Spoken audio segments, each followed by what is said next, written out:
Okay, guys, this may or may not be successful, but I'm pretty sure it was. I'm just going to give this a quick hot moment to make sure that Twitch is picking it up. It says you're live and I see you. And you can see us. Chat, can you guys hear us? And what it is, it might have booted everyone from chat out and then left. But hold on, I'm just going to test the sound myself, and then we're going to send thoughts and prayers to this. Yep, we are officially streaming. Guys, if you go to Reddit or you go online right now, you will see it right now. Whatever happened with the most recent Mac OS update, it is not rocking with Streamlabs at all. And Streamlabs is rapidly trying to fix the issue, but they haven't. So we are recording this right now on Zoom. So in the event that this stream crashes or we're unable to continue for some reason, hello again. Hi, Andy. We are going to stream this at a later date. For right now, we're just going to go as long as we can on Twitch, and we're going to send thoughts and prayers to it. So we are going to go ahead and officially launch with hello, everyone.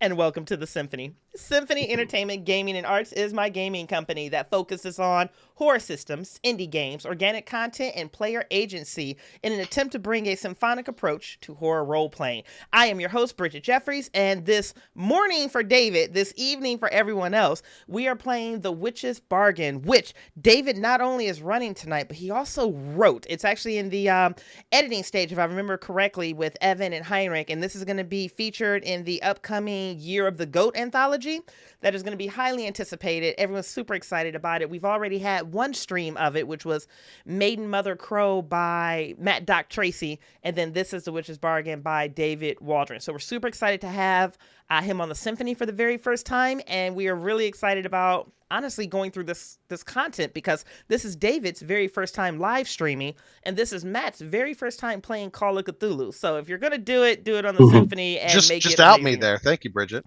Oh, for sure, because we're gonna judge you nonstop. Good. I thrive on this. One quick announcement, gorgeous people. Symphony Entertainment does have a Patreon, so if you like this content and you would like to help us make more of it, please consider backing us on Patreon at patreon.com/Symphony Entertainment.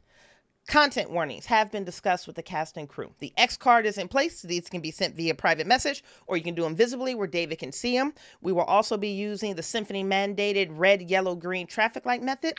If a safety tool is enacted, there is no judgment passed. There are no questions asked.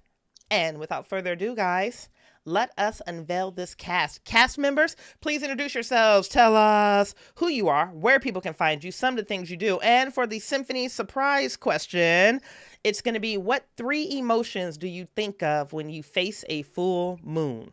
Tanya, start us off, baby. That's a good question. All right. My name is Tanya. You'll find me kind of everywhere, Twitch, YouTube, and our website, Aging Journey Podcast. If you just search Tanya Lashia, I am a GM, kind of like habitually, but I come over here just to enjoy playing with some amazing other GMs and keepers. And now I'm writing games. Hey! I have time. I know. So I already have my first game that I've written. It's on Drive-Thru RPG, and there's more to come. I'm working on them. Yeah, I think that's everything. Let's and go, I said Aging Journey Podcast, I think. And then the three emotions that I feel when I look at the moon. Yeah, full moon specifically. Serenity. Oh, okay.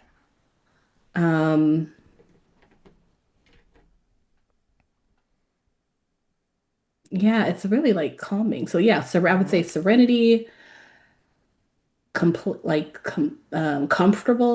Oh, okay. And I'm thinking of a word, but I can't think of it. But it's like a feeling of not satisfaction, but like content. That's it, content. Oh, that's good. Oh, that's solid. That's solid, babe. Well done. Well done. Okay. Victoria, gorgeous, hit us. Tell us who you are, where people can find you, some of the things you do, and 3 emotions you feel when you face a full moon. Okay. Hi, everyone. I am Victoria Reve. I am your resident professional NPC. If that is a thing, I'm making it a thing. You can find me on Instagram, TikTok, very soon YouTube. I am a long-standing writer. I used to write for BNS back in the day, and now I just prefer to act for them. You can find me at Darkness Emergent, Atlanta. Hey! LA, you will see me, Darkness Emergent, Atlanta. Tickets are on sale. I am actually helping to run this weekend. Heavy is the Head, Werewolf LARP in Vegas.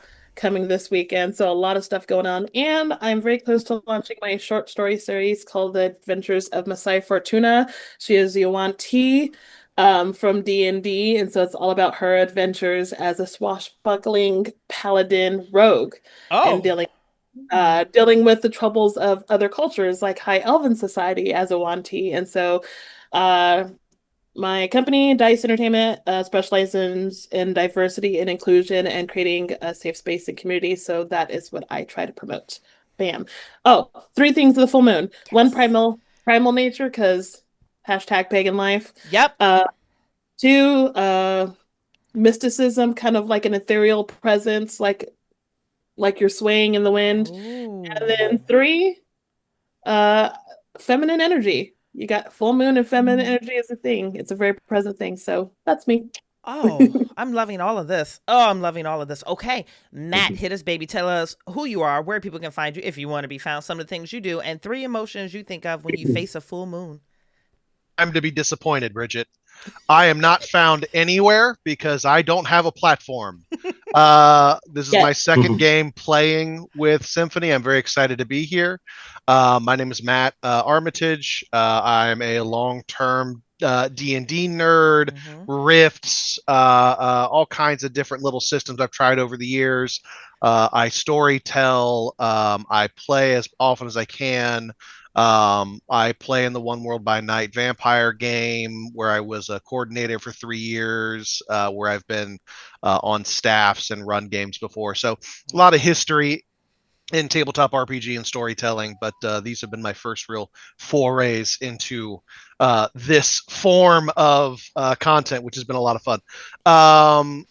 So find me on Symphony. Yeah. Give Bridget more traffic.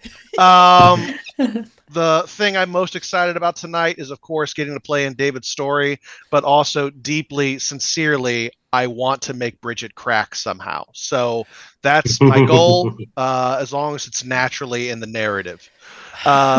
Three things I think about when I see a moon. We're talking about sky moon, right? Yeah, sky moon. Yeah. Okay, not the other. Okay.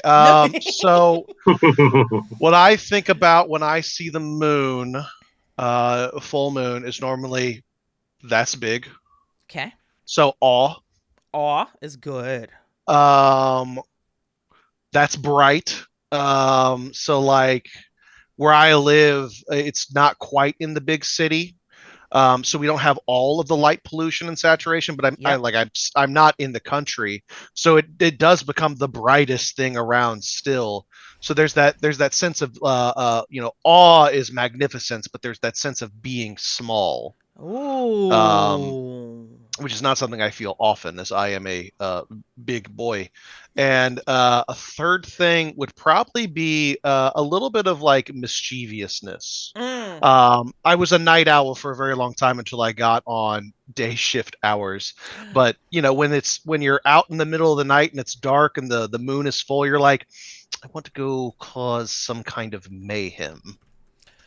I like this. I like this. All right. Welcome back, Matt. It's always a delight to play games with you. I'm excited to be on the same side of the table with you in this one too. And last but not least, our keeper of arcane lore, David Waldron. Welcome to the Symphony, baby. Tell us who you are, what you do, where people can find you, and three things you feel when you look at a full moon. So, I'm David Waldron. I'm a historian, and I have an any-winning side hustle as a game writer for Call of Cthulhu, which is a nice way of tapping into a hobby I've played since the mid-1980s when I was a young lad at school. First of all, I'm going to say I'm here in Ballarat on the other side of the planet, and of course acknowledging I'm on the land of the Wadawurrung people and their elders, past, present and emerging, which is particularly important for us down here to make sure we give that acknowledgement. You can find my work as a historian on Tales from Rat City. And Tales from Rat City is where I like to explore subaltern and dark histories through a podcast, community events, theatre, film and all sorts of things. So please check me up there and check out my stuff on all the socials. Amazing. And baby, three things you feel when you look at a full moon. Oh, yes, of course. I think there's wonder, there is beauty, and there's absolutely curiosity. You always look at the moon and you see You see little ridge lines, you see little mountains, you see little, there's all those little details of it as a planetary body in space. And it's always maybe one with curiosity, what it would look like and what that experience would be like. And that you can get that connection to another place separated by the gulf of space. It's remarkable. Wow. Stunning. Actually, Dave, that was really stunning articulation. Okay. Cast, you guys ready? Let's do this. All right, let's do the damn thing. Keeper David Waldron, the game, and we are in your hands. Let's go ahead and launch The Witch's Bargain. Fantastic. So what I'm going to just start with, for my lovely players here, and of course for anyone watching, talk a little bit about this era and world that we're playing in today, which is England during the Civil War, a very brutal conflict between 1642 and 1651 across the United Kingdom between the forces of Parliament and the forces of the monarchy under Charles I. And in particular, this wasn't just a conflict about, politics and factions. This is also a conflict about religion. They had traditionalists linked to the Anglican Church and its structures of hierarchy and tradition. You had the Puritans aligned with Parliament who wanted a more austere form of worship. The Civil War broke down lines of communication, supplies, villages and communities became isolated and struck with poverty. Disease became rampant.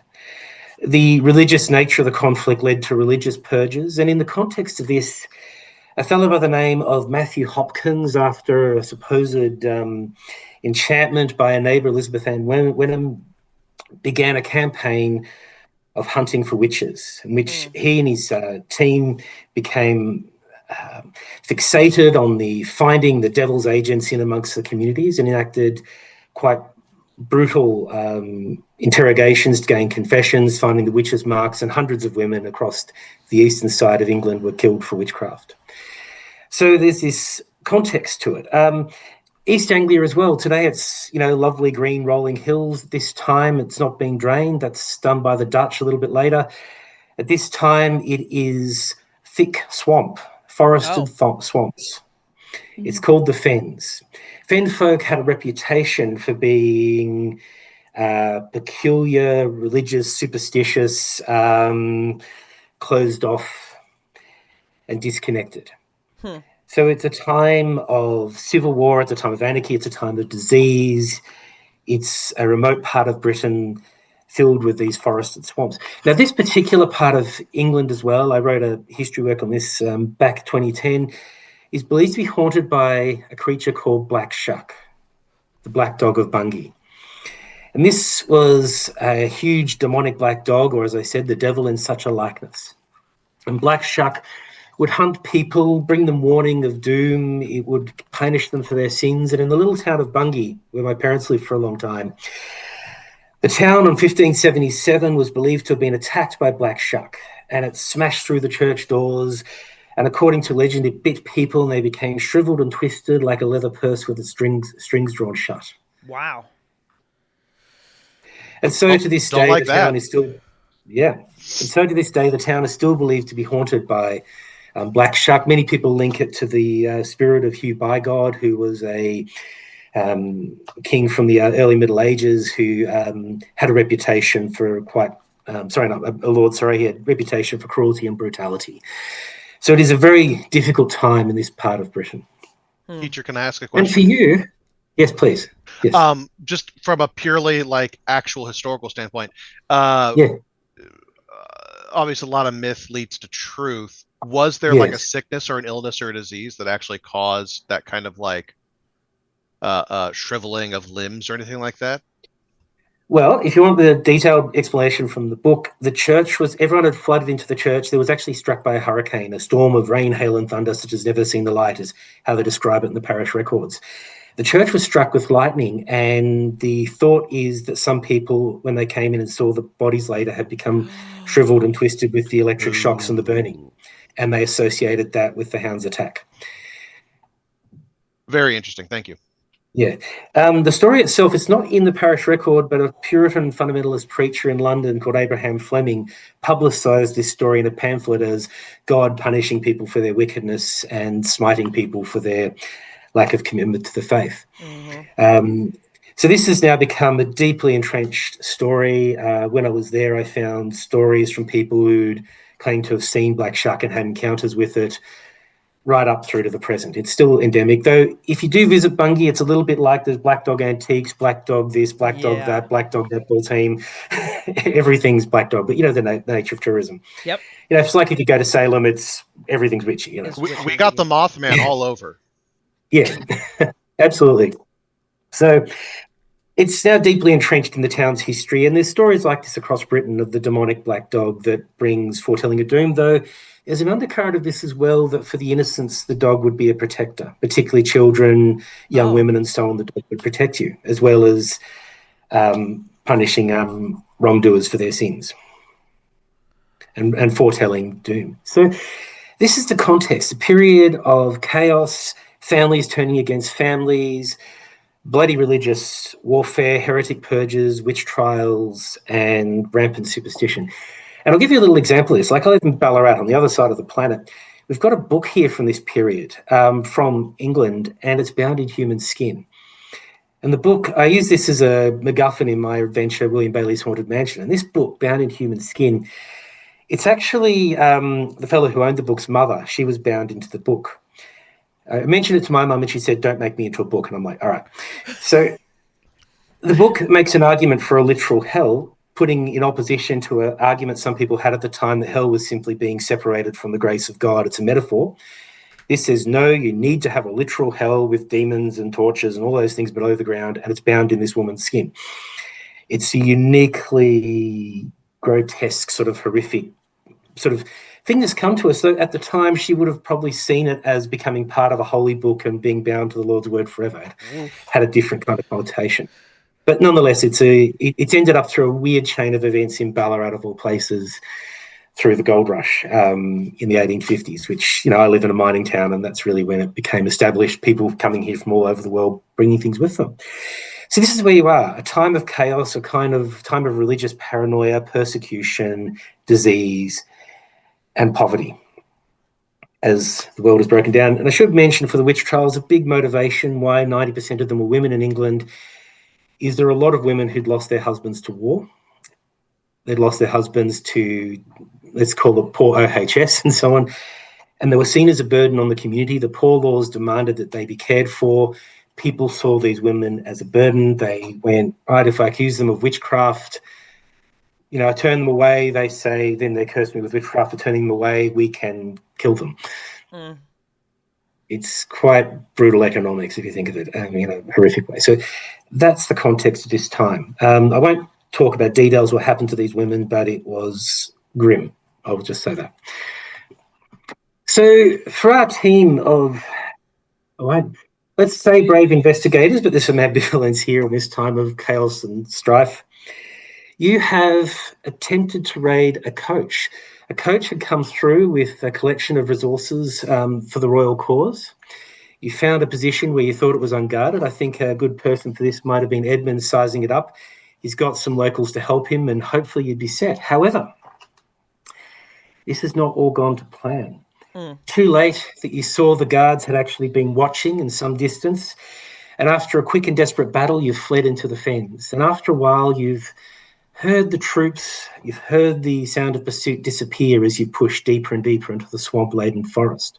And as we begin, you're all going to have a little bit of scars from this event that have impacted you. I'll go around and table here, and I'm going to give you all a scar, and perhaps you can give me a nice little bit of story of how this happened to you.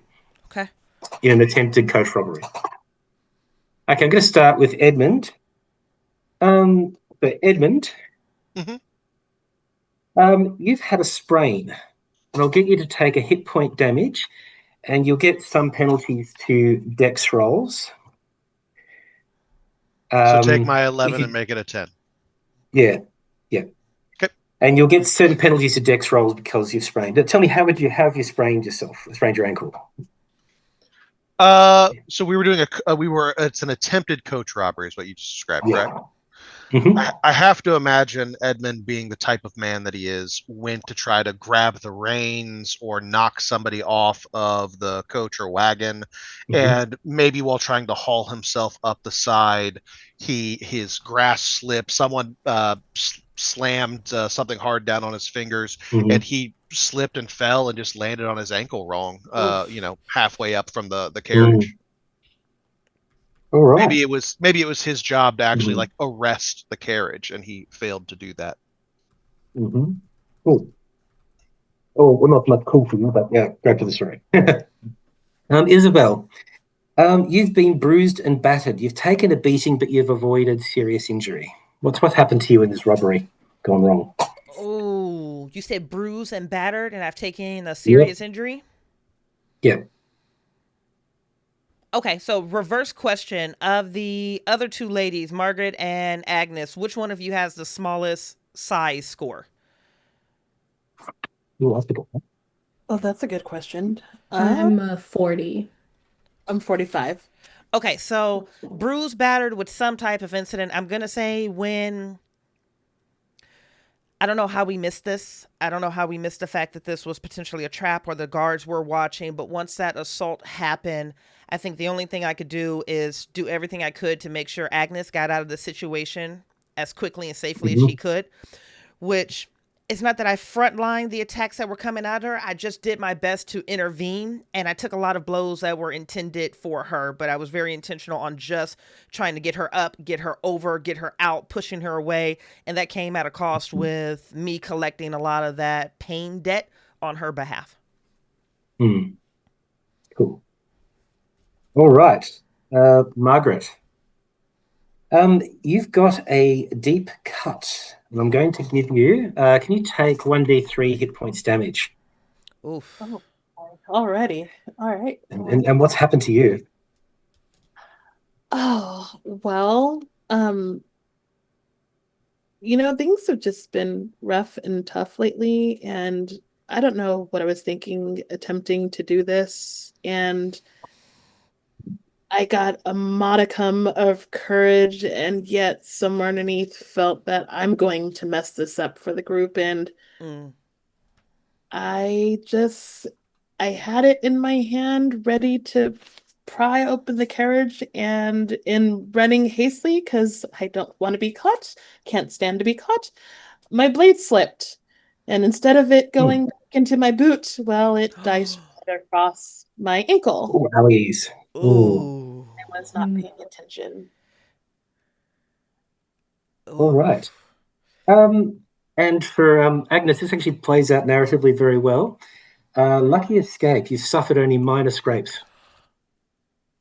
That narratively worked beautifully. Oh my God. That's great. Are you rolling on a table right now? Is that what you have? Yeah. That's awesome. I've got a table. So this is you can see my table? That's amazing. That narratively worked beautifully. So one of those said you fall on a rake. You step on a rake, step backwards onto another rake, and yeah. So as you've managed this lucky escape, taking your injuries, describe to me how you making your way through the swamp, this forested swamp, the fens of East Anglia. Well, I think out of everyone, I'm doing the best. So I think if we don't have any time to stop and for me to actually tend anyone's wounds, I'll either lead in the front or keep at the rear, just kind of making sure that if anyone's wounds get worse, I can at least stop for them. Quick mechanical question. Yes. Navigate would be the skill utilized and try to get through places that you're unfamiliar with or traveling through unfamiliar territory. Okay.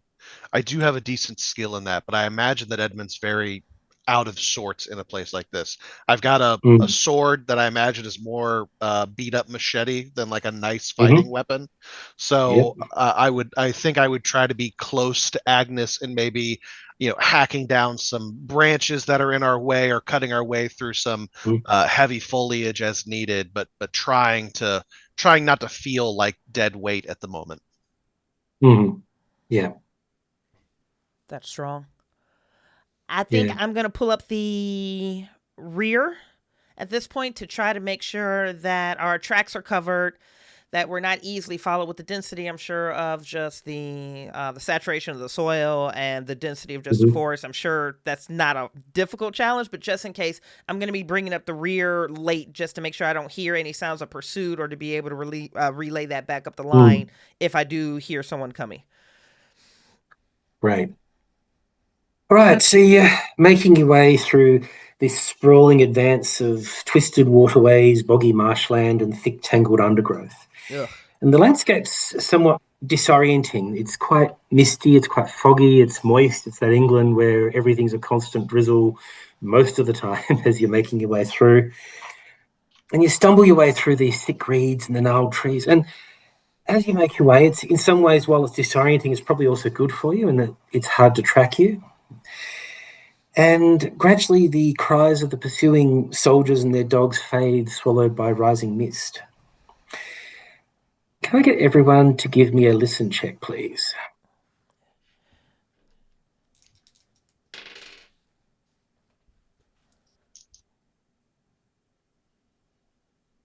That is a massive fail. Same. And we're rolling, Fail. we're rolling a Also D8. fail. That works. D100, yeah. Listen, yeah. I got a real nice 90 on that.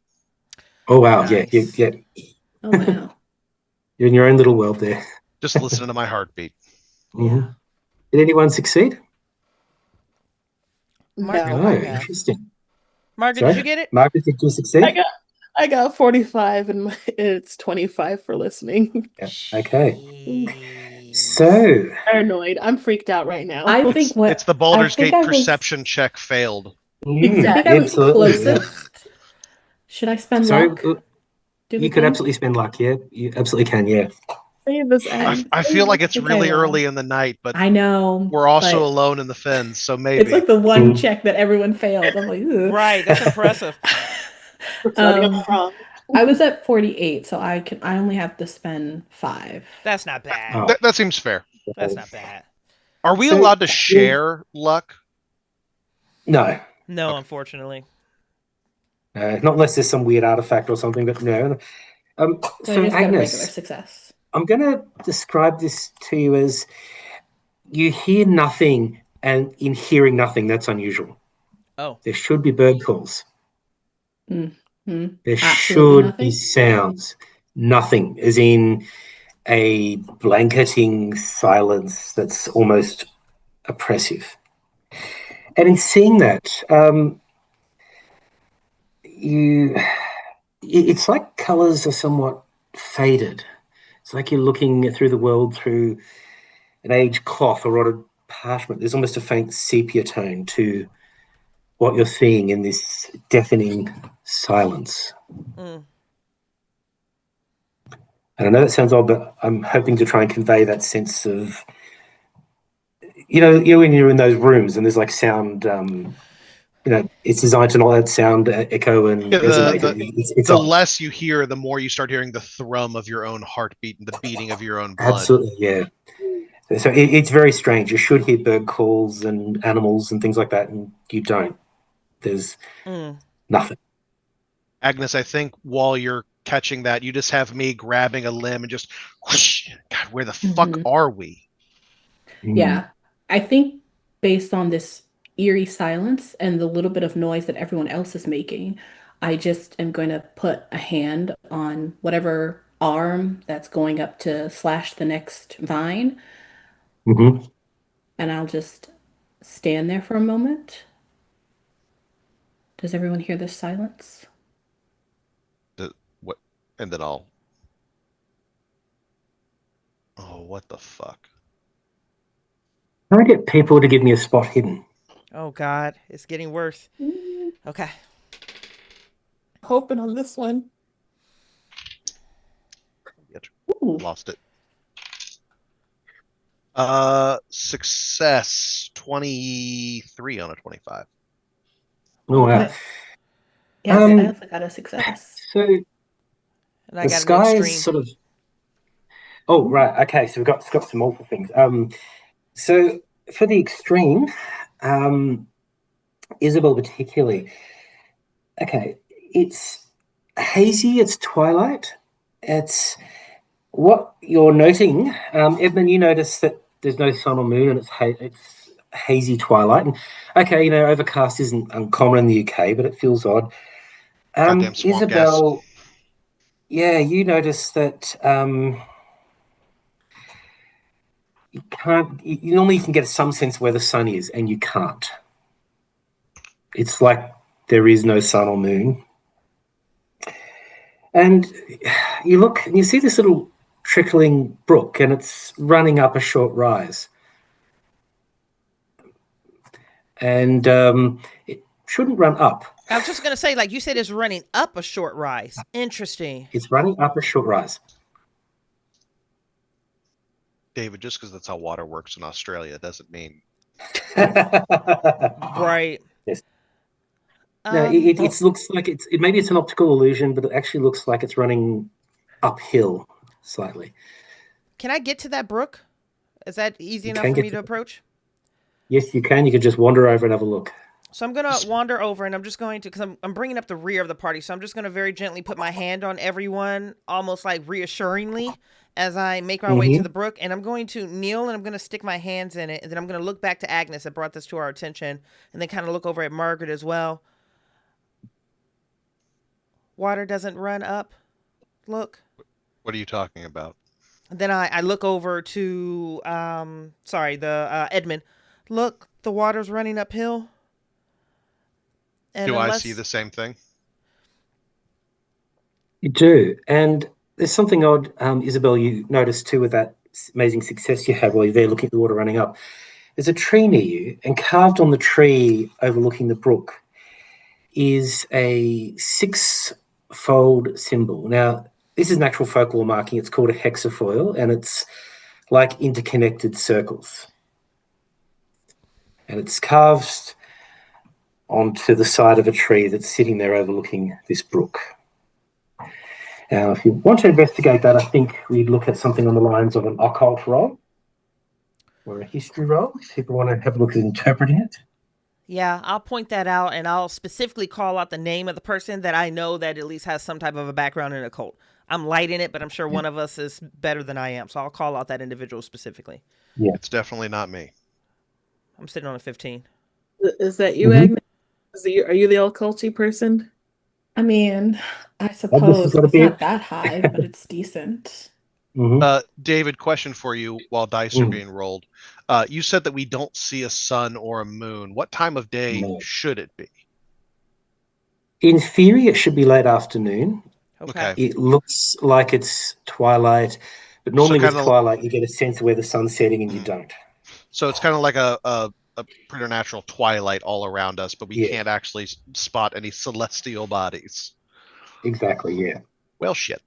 I think I will, unless anybody else rolled a cult, I'll spend 7 luck points to get my regular success. Let's go, Margaret. Yeah. Yeah. So a 6-fold symbol, the hexafoil, it's called a marigold, and it's meant to protect against evil spirits, toward. And what you notice looking at this with your successful occult roll is that it's been scratched out. It's like claws have cut through and broken through it. What? The symbol here, it's usually one that's meant to protect. It's now it's scratched out. I'm not always sure about these things, but it's scratched out. This doesn't feel right with the water going up and the symbol. I don't like it here. It's just marks on a tree. Come on, we got to keep moving. This is someone's still bleeding out. My ankle hurts like hell, and it's just scratch marks on a tree. People carve stuff in trees all the time. Sure, let's just go, but which way do we go? Edmund, who seemed very sure of himself like 10 minutes ago, hears you say that and goes, well, yeah. David, I'm gonna attempt to get my bearings. Okay, can you give me a navigate? Yeah. That is a 61, which is not a success. How close am I? I don't think I'm that close. I will help. I will help. Can we help, or do we just roll I our mean, own? I Yeah, will- what I'll do for help, what I'll do is I'll let you have a reroll with Margaret's assistance. Okay, my Reroll navigate's a d10, 40. so- My navigate's a 45. So. Yeah. Nice help, Margaret. Oh, hot damn. Shit. That's a 5th. I got a 6, and my 5th is a 9. Let's go. Oh, wow. Congrats on your first well critical done. success in Call of Cthulhu, Matt. Okay. Yay. You actually get a sense. I'm going to speculate. Perhaps you climb a tree a bit to get some bearings to look across. Looking the for canopy, moss sort of on thing. which side of the tree. Yeah. And you actually do see in the distance what looks like there's like some smoke, and you can see there's smoke. There's some sort of fire, maybe a house fire, maybe as in like chimneys, things like that. But you can see it off in the distance. I couldn't say east, west, north, or south because you honestly don't know, but you can see it. And while you're up there, you see the tree's been filled with little corn dollies, Little what? which is little poppets. In fact, I've got some in my other room. Yep. The little poppets people would used to make, again, a folk tradition, again, meant to trap spirits and ward off evil. But they're hanging from the trees, and you can actually see they're sort of scattered through. Are they like so high up as to not be readily apparent to people on the bottom level? I think if you gave me a climb roll, you could probably do it, I think. So, okay. Have a look at your stats. Like they're high, but they're not like, hundreds of feet or anything. I got a 24. My climb is just a base 20, but I'm a pretty physical guy. I'll burn the 4 luck points to get up there. Right. Yeah, you can absolutely get one. Agnes, can I get you to give me, because you've found the folk. Sorry, it was Margaret. You found the symbol, didn't you? Sorry, Margaret. Could you give me an occult roll, but I'll give you advantage with this, because you've already made one note of the folk trappings that are in this area. With advantage, I roll twice. Yeah, you roll your d10 twice. Yeah, pick the lowest and take the lowest. You got it, baby. It's like new D&D, but also different. Do you want roll twice, take the lowest? Yeah. Okay. Ooh. Not good. Nope. Damn, I got both. On both. Yeah, they seem fine. So Edmund climbs the tree. I get a little help from Agnes. I pick the right path I see the smoke. I go. I can't really get a bead on anything, but it looks like there might be a house or a hovel or something up ahead. Found one as I'm climbing down out of the tree. I just toss one of these things over at Margaret. I unsurreptitiously just cut it off of a branch and just toss it at her. More of these fucking swamp people tokens. I don't know. Yep. I'm just going to have a look at Margaret's power stack because I'm doing rolling. If that doesn't create any anxiety. None. All right. None. Everything's fine. I'll just put this in my pocket for now. So it's a little dolly. It's made out of like wheat bound together, made to look sort of like a little girl. But yeah, it's made out of wheat that's been sort of bound with string to give it a shape, like a humanoid shape, with a little face on it and so on. Seeing how this is the third interesting thing that we've all seen, can I make a bit of a check to see if we're like maybe all infected with something? Maybe this is hallucination. Absolutely, yeah. Good call, Tanya. Edmonds is just popping mushrooms for the past hour. Right. Maybe we've stepped on something. Right. Well, the guards have poison daggers. The film The Field in England's part of the inspiration to this, and that does involve a group of Civil War soldiers tripping on mushrooms at one point. But no, we'll see. Have you done a medical role on this?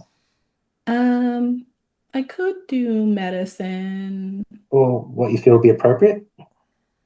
I was thinking just intelligence. It's really high, but I'll also do Okay. medicine. Yeah, medicine's good. Okay. Give me a roll. Ooh, 22. Well done, Oh, baby. wow. Nice. That's a hard success. As far as you can tell, besides the fact that you're all deeply exhausted and scared, an adrenaline rush, and some minor injuries, you're all fine. Okay. But, it is certainly, you would have to be absolutely exhausted and mentally drained and so on after such an experience. Well, look, we've been wandering around here for a while now. We've lost the trail of the guys after us.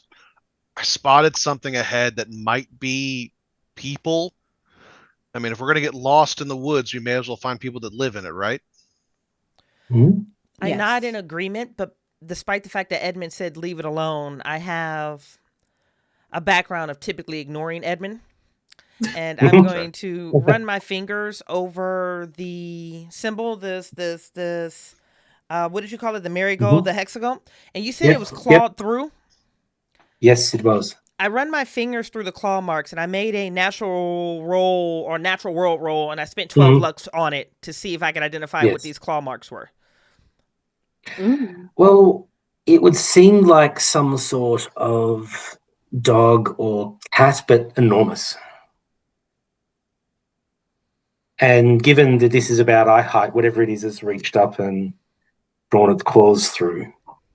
Looking very closely, it almost seems a little bit like it's almost a little bit of burn marks and charring. In the claw marks? Yes. As if the claws were? Jesus. Who's closest to me right now? It'd probably be Agnes. And then Agnes, from what I'm picking up, is probably our medical background one. So I'm going to call Agnes over. And I'm just going to kind of, not conspiratorially whisper it to her, but just kind of like trying to calm myself down in this moment. Agnes, look at these marks. These are canine of some nature, but I've never seen a canine this size. And look at the singe. These are burned. Well, there could be all manner of strange animals. We've never been in this area. And I'm gonna lie. We could also all have been exposed to something. It's best not to touch any of the wood until I can properly look at everyone. All of this is very strange, and I think we might want to all have a good medical check when we get into the village. Can I overhear the two of you, or is this like quiet? If it's great for the story, I'm okay with you overhearing. No, listen check. Yeah, Please that's give me a listen. Right. Oh, a listen check. Oh, give it a listen. Yeah, absolutely. That's a good one. That is a good call. Absolutely not. Okay, you got no idea. All right, are we all ready to move? Preferably, yes. Listen, we know that there's something ahead, so we should try to be cautious. So follow my lead. David, can I attempt to lead us in like a stealth check? I have a good stealth. Yes, absolutely do that, yeah. I'm gonna roll a different set of dice this time. Go for the good ones. I was about to say, do the good ones. Do the good ones. That is a 53, so I will expend 3 luck to get that to a 50. Worth it. Right. So you're stealthily moving through the forest towards where you saw the smoke. Is that correct? Correct. Right. I'm expecting to find like a hut or a hovel. That's my guess. Yeah. So as you're walking, can I get a sense of what you're all doing and how you're proceeding through this swampy forest? So I can get an idea of where you are and what you're looking at and so on. I imagine Edmund has taken the lead since he's pushing the way. And since I'm attempting to move us more stealthily, I'm trying to pick and choose our steps to go over ground that's going to make less noise. And rather than hacking and slashing, I'm using the tip of the sword to just push stuff out of the way as necessary, and trying to be he's gone into kind of he has a bit of a military background, so he's kind of gone into operative mode of being like, okay, now we need to be careful. We're not just running anymore. All right. Isabel, how are you proceeding? I think Isabel, I'm going to pull up the rear again. I'm heavy on the stealth. The party would know that I'm your typical, your thief, beggar. So I'm going to pull up the rear, but Keeper, it's one of those things where I should be focusing more on our protection, but I'm actually sniffing and scanning for other abnormalities, any other anomalies. I can't see the sun. Okay. Yeah. The brook was flowing upwards. Okay. No matter what. Agnes said dogs don't have incendiary claws. That doesn't make sense. So I'm looking for. I love Victoria's face. I love playing. Fireflies catch fire all the time. Right. It's fine. So I'm deliberately looking for things that defy nature. Yeah. Now, as you're looking, and I'm remembering some of your decisions earlier on, can I get a spot hidden from you, please? Lord have mercy. At least you're hey, we got a 15, honey, and chances are that's a hard success. It is a 15 under 25. I'll make it a hard success for you, baby. All right. You actually have something, a little bit of a lighter moment for a second. Now, in the folklore of this area, a robin is a symbol of good luck, a blessing. And you see one watching you intently from a branch. And with that, I'd like you to get a reward of 1d6 luck. Wow. Just as the robin is watching you, it is bringing a sense of renewal. It's bringing a sense of hope. Somebody needs making noise? Yeah. Wow. If you can give me a insight check, please. I believe it's insight. Give me an insight check. Who are you asking for that one on? Yeah, sorry, Isabel, could you give me an insight check, please? Oh, yeah. Coming at you, sorry. Yeah, I think and also Isabel's the only one that got that luck, right? Yeah. Holy Isabel's shit, I am rolling like fire. I just hit a 2. Okay, critical success. You read that bird. You look, despite the horrors that you've seen, the poverty, the type of life that you've had to lead, you selflessly put yourself on the line for a friend. And you have a sense you're being rewarded for that. Wow, David, just from a storyteller standpoint, you wrote the hell out of these mechanics. Okay. Yeah. So I think I look at the bird rewarding. And I can't help it's rewarding. You feel good. And you know it's a symbol of renewal. Seeing a bird, a symbol of spring and this kind of thing, it just gives you a moment of hope. And you get a sense it's from putting yourself on the line for a friend, that it was something that broke through the horror and the drudgery of this time of war. With a critical success, that's what you realize here. Yeah, there is still goodness in the world. Or at least there's things worth fighting for. Yep. Agnes and Margaret, what are you doing? How are you proceeding through on your journey to this smoke? Well, I'm Salmon. I am the third of this group, and I have my cloak huddled around me, trying to listen to Edmund and Isabel, Edmund's direction of where to step, and trying to keep one hand near Agnes as she's in front of me, but my eyes I can't help but to scan for more occult symbols. Something inside me is saying that I didn't do something right in identifying something back there, so she clutches the doll but just keeps walking and just looking for more weird iconography artifacts. For a brief moment, you lock eyes with, just through the scrub of the brush and the scrub ahead of you, you lock eyes with an enormous black dog. Oh, God. You just see it for a moment. And Margaret,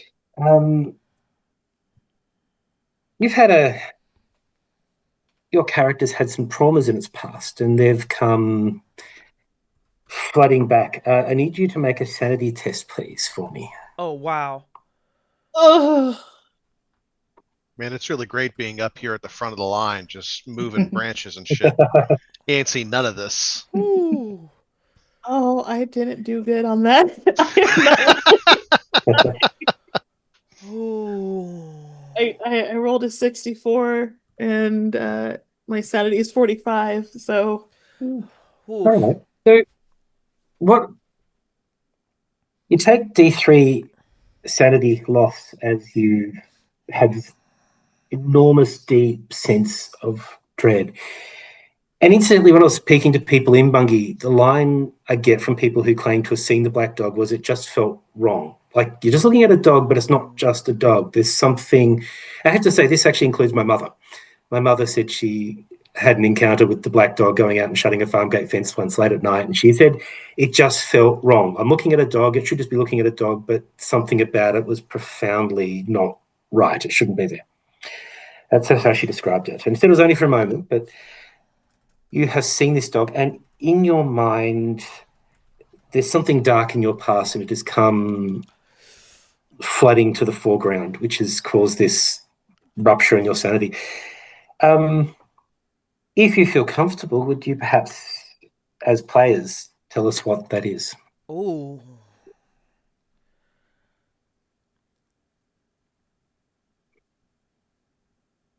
well, I'm not enough.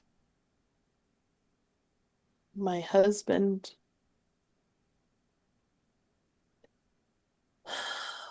we have struggled a lot together to keep the shop afloat, and it was a late night, closing up, and I got the same sense of worriness and dread that I felt as we were stepping through the swamp. And we were attacked by a mass brigand group. And he's always told me to be strong and fight back and stop being so weak-willed and quiet and to take up space. And that was my chance. He called for me and called for me. And even though my hand gripped the dagger, it stood still in the air, trembling. And because of me freezing, my husband was murdered.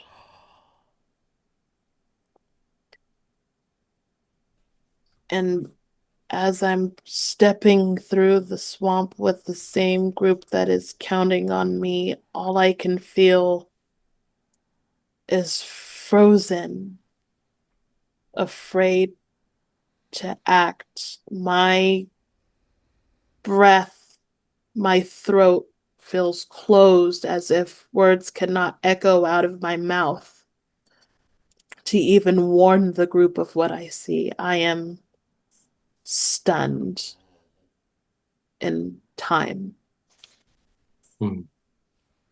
David, quick question. Yes. Would there be a skill related in kind of noting that somebody in my party has fallen behind or has like lost a step? I think an insight check would work quite well, or looking at your stats there, Edmund/Matt.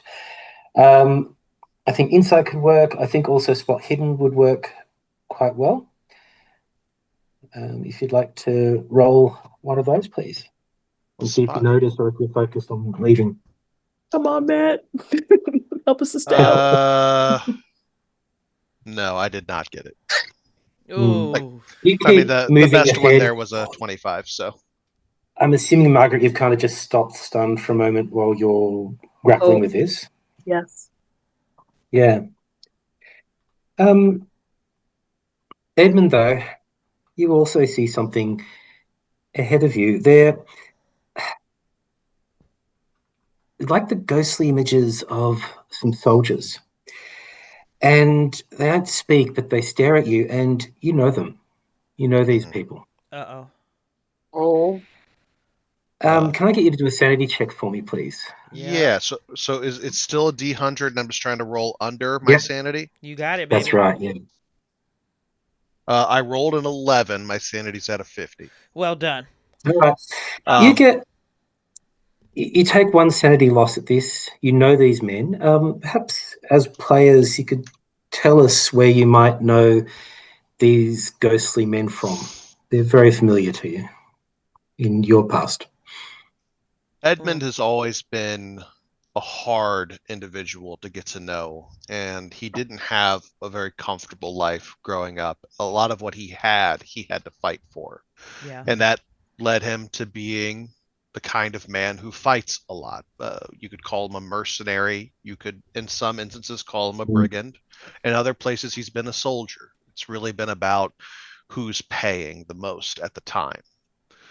But he had a group that he had actually grown quite close with. And when he grows close to a group, that's where he actually starts to apply some loyalty. As he's been working with Isabel, Agnes, and Margaret, and any confidants they have out in this area or any individuals, he's always been a bit aloof. He's only just started to open up to everyone a little bit.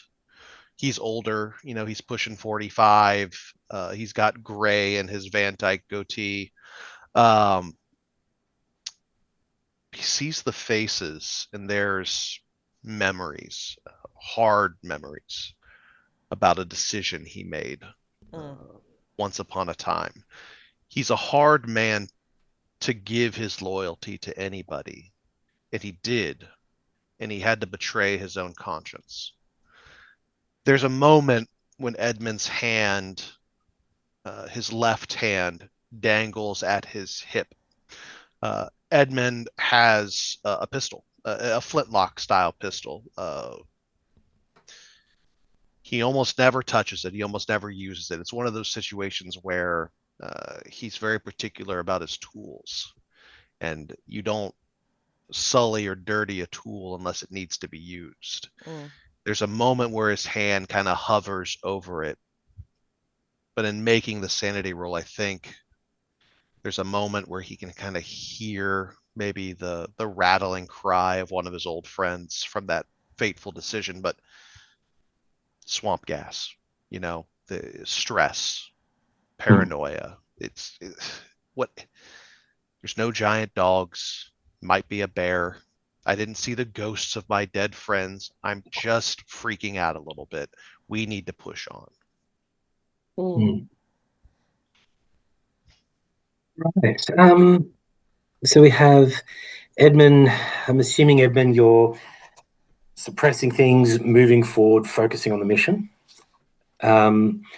Margaret, you're sort of stopped in your tracks in shock.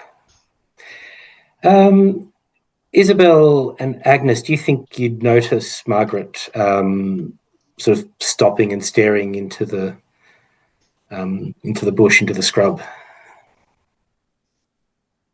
I don't think I would. I know that she was touching my back, but I think Agnes has been in a bit of a internal stupor, really just watching Edmund's back to make sure that she's behind him. But it's a good back.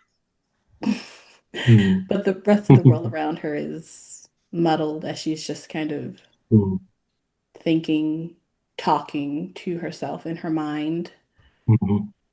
Not really sure if I'll be able to find a shovel. Don't know if I'll have the energy to dig 3 graves. Should probably dig my own first. Should look at the poison. Need to figure out how to ration that. It's just thinking what she feels she will inevitably have to do, probably. Isabel, what are you doing? Internally screaming and running away from Agnes. Shit.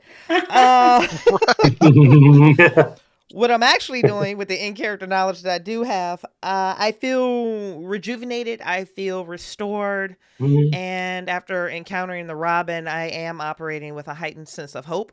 And I was bringing up the rear. So I absolutely would notice Margaret stopped. I think it'd be one of those things that I may not inherently know that something is wrong as much as I know that she stopped. So I'm just going to close the distance on her as the party continues moving, and I'll put a hand on her opposite shoulder and kind of lean myself into just like the back of her head. It's like, come on, we need to keep moving. Yeah. Can you give me a persuade with advantage, please? Oh, coming at you hot. Let's see here. First roll was a 90. So thank you for the advantage. I appreciate that shit. Damn it. Damn it. I still didn't roll well. And I have a high persuade too. Hold on. My advantage was a 70. Work it. Right. So I hit a 70 over my 50, but I don't have a problem tricking off luck. I can spend 20 or I can push it. Up to you, of course. You know what? What do you feel you prefer to do? I feel like you might have more creative freedom if I push and fail this. So Push if it. I All right, let's see. Push it real good, so I'm Bridget. going to attempt to push it real good because busting makes me feel good. I'm Send not me my getting $20. $10. That did not feel natural. No, I was slid like a DM right there. Send me my $20. I got that line into the stream. I'm going to squeeze tighter on her, and I'm going to, for my push roll, I'm going to call back to something personal that I know about her. So Victoria, tee me up with just a quick moment that these characters have shared, or a phrase that they have in between them, or a favorite food, just something intimate that I can try to ground you in this moment and pull you along with me with. Yeah. Oh yeah, I think that the calming thing with she would invite you to her shop that she's owned since her husband has passed, and she would invite you into tea, and she would just feel safe in your presence, knowing that somebody else was there. So that kind of grounds. So I think that you being there and talking about having tea or something, like remember, it just you could see it physically and mentally grounds her. Okay. So I'm going to whisper in her ear that the cabin or the hut we're coming to may have tea. It likely won't be as delicious or decadent or as warm as the tea that she serves. But whatever is happening, we have to keep moving. And David, I failed it. Oh, no. You failed it? I failed the push roll. I did. So what's I think's going to happen here? Damn, that was such a good moment, too. Yep. Is you do, but in saying that, how do you feel with this, Margaret, for characterization, that the guilt and the memories of your husband become just overwhelming? It's a line about grief my wife and I had when we had a dog die that we really loved, and it said, imagine there's a big red bouncing ball and it hits this button marked grief. And over time, that ball gets smaller and smaller, but sometimes it still hits that button. It's hit that button. Oh. Oof. Margaret would feel the touch and hear about the tea, and staring into this dog's eyes, her shoulders, her posture will deepen down to the ground, and her lips would tremble as the effort to remind about the tea turned actually into the memory of the reason why she even needed to have Isabel there was because she allowed her husband to die. Oh, good callback. So she stands there fully grounded. It's more like Isabel does this and she is stuck. It's as if she's in swamp mud, but there's nothing anchoring her to the ground. She is locked. Yeah. David, with both of them having broken step, can I notice them? I think you'd absolutely notice by this point. And you'd probably hear I imagine, Margaret, if it's not, if you feel this to be your character, he's probably hearing some sobs and things. Oh, yeah, like... I'll turn, I'll see that. And I think, especially having just survived my own sanity check, I think Edmund is feeling on edge. I'm trying to keep people alive. So far, Agnes is the only person who I feel like is on that track with me. Although I'm a little worried about the shovel she's looking for. I'm just gonna turn on a heel and walk over to them. And the role play element here is I'm just going to kind of like grab Margaret by the shoulder and give her like a little shake. And I'm going to say something, but I'd like to attempt to roll and intimidate first. Ooh. Oh. Oh, okay. The goal here being to like shock her Yeah. out of whatever is happening. Intimidation Yeah, always all works with grief children. Okay. Do not try this as a psychologist at home, you know. I mean, this is like soldier mentality, right? Like Yeah, he's yeah, I not get trying We to gotta be move. Yeah. he's not trying to be a soft parent right now. He's Yeah. trying to keep people alive, and he's on edge to begin with. My intimidate is a 40, and I got a 33. So Okay, yes, you do manage to shatter through the grief and the trauma. yeah, the words I'll use, like, Mm. again, grab one hand on her shoulder and give her a firm shake and go, Margaret, I don't know what the fuck is going through your head right now, but we are lost in the middle of a swamp and we need to get the hell out of here. So come on. The dog What?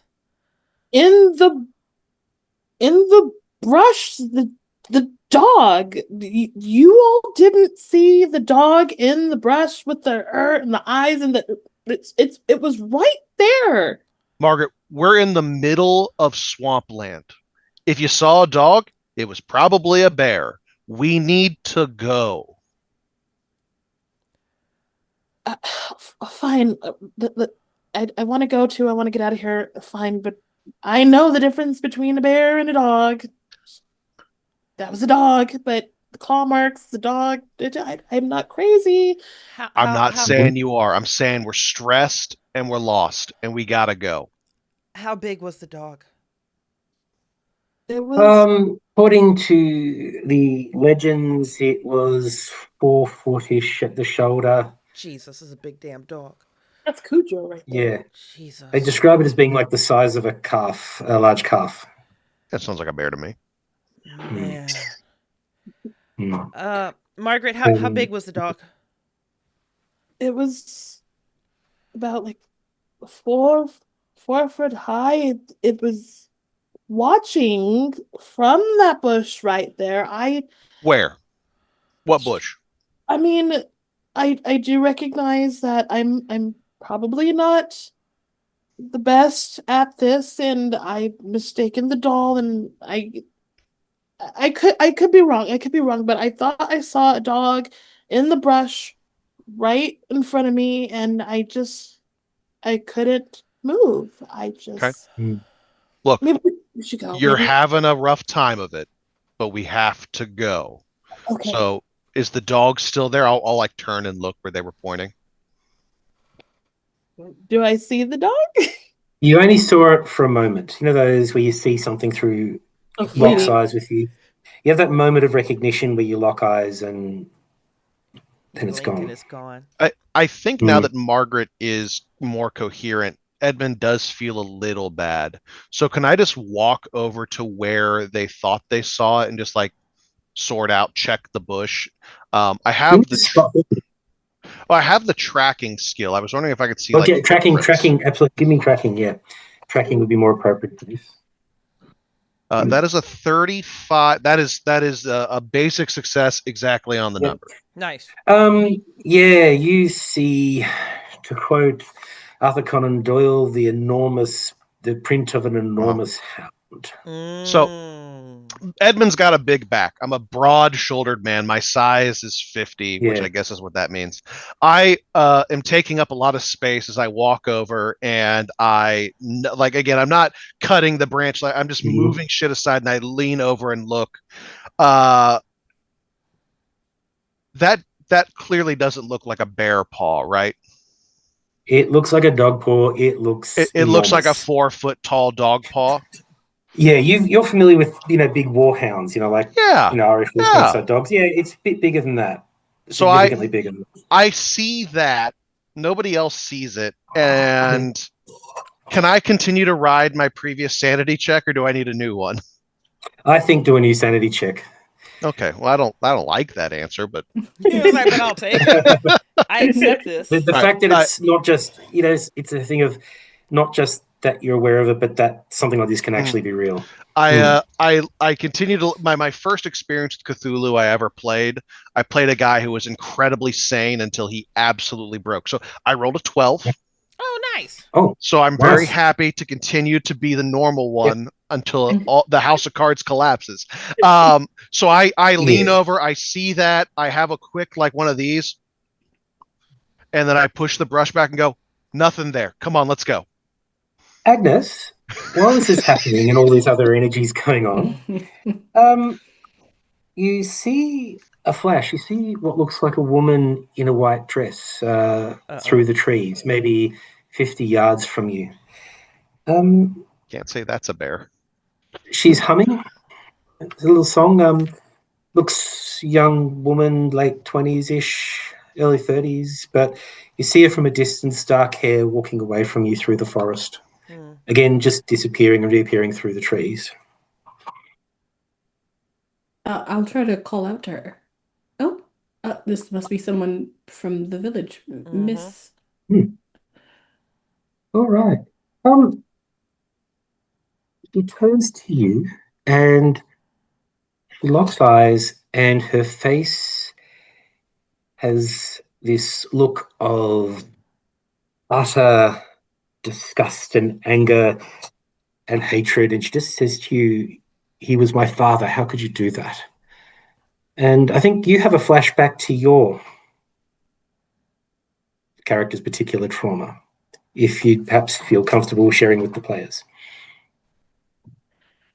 I think I've kind of walked away from everyone a little bit as I've tried to follow this woman. I'd imagine so, yeah. Just trying to keep everyone together and more people just... And as I catch up with her and she says that to me, I think for a moment I almost give a small smile in response. Automatic. It doesn't really register that that's the emotion I'm showing on my face. And I think I put my hand like on either my pocket or my hip where I keep a small knife. And I think immediately it's kind of like denial. I'm not sure I know who you're talking about, dear. You were a healer. You were meant to cure him. You were meant to ease his pain. Yes, I did. Can you give me a sanity check? Because you're getting a sense this isn't natural. In fact, it'd be really strange for this woman to even be here. David, everything you just described sounds perfectly natural to me. Oh my gosh. I got an 18. Oh, okay. All 18. right. Totally Wow. fine. Somebody needs to be sick. Rock solid. You're fine. I think unfortunately, even though I know who she's talking about, I think I speak so much in my head about the worst case scenarios of people around me. She could honestly be any woman, talking about anyone I've come in contact with that I've had to help along the way. Yeah. All right. So at this point, what is everyone doing? Margaret, you're getting yourself together, I assume. Yep. And Edmund, you've seen a big dog print, and Yeah, I didn't see nothing. You didn't see nothing. Isabel?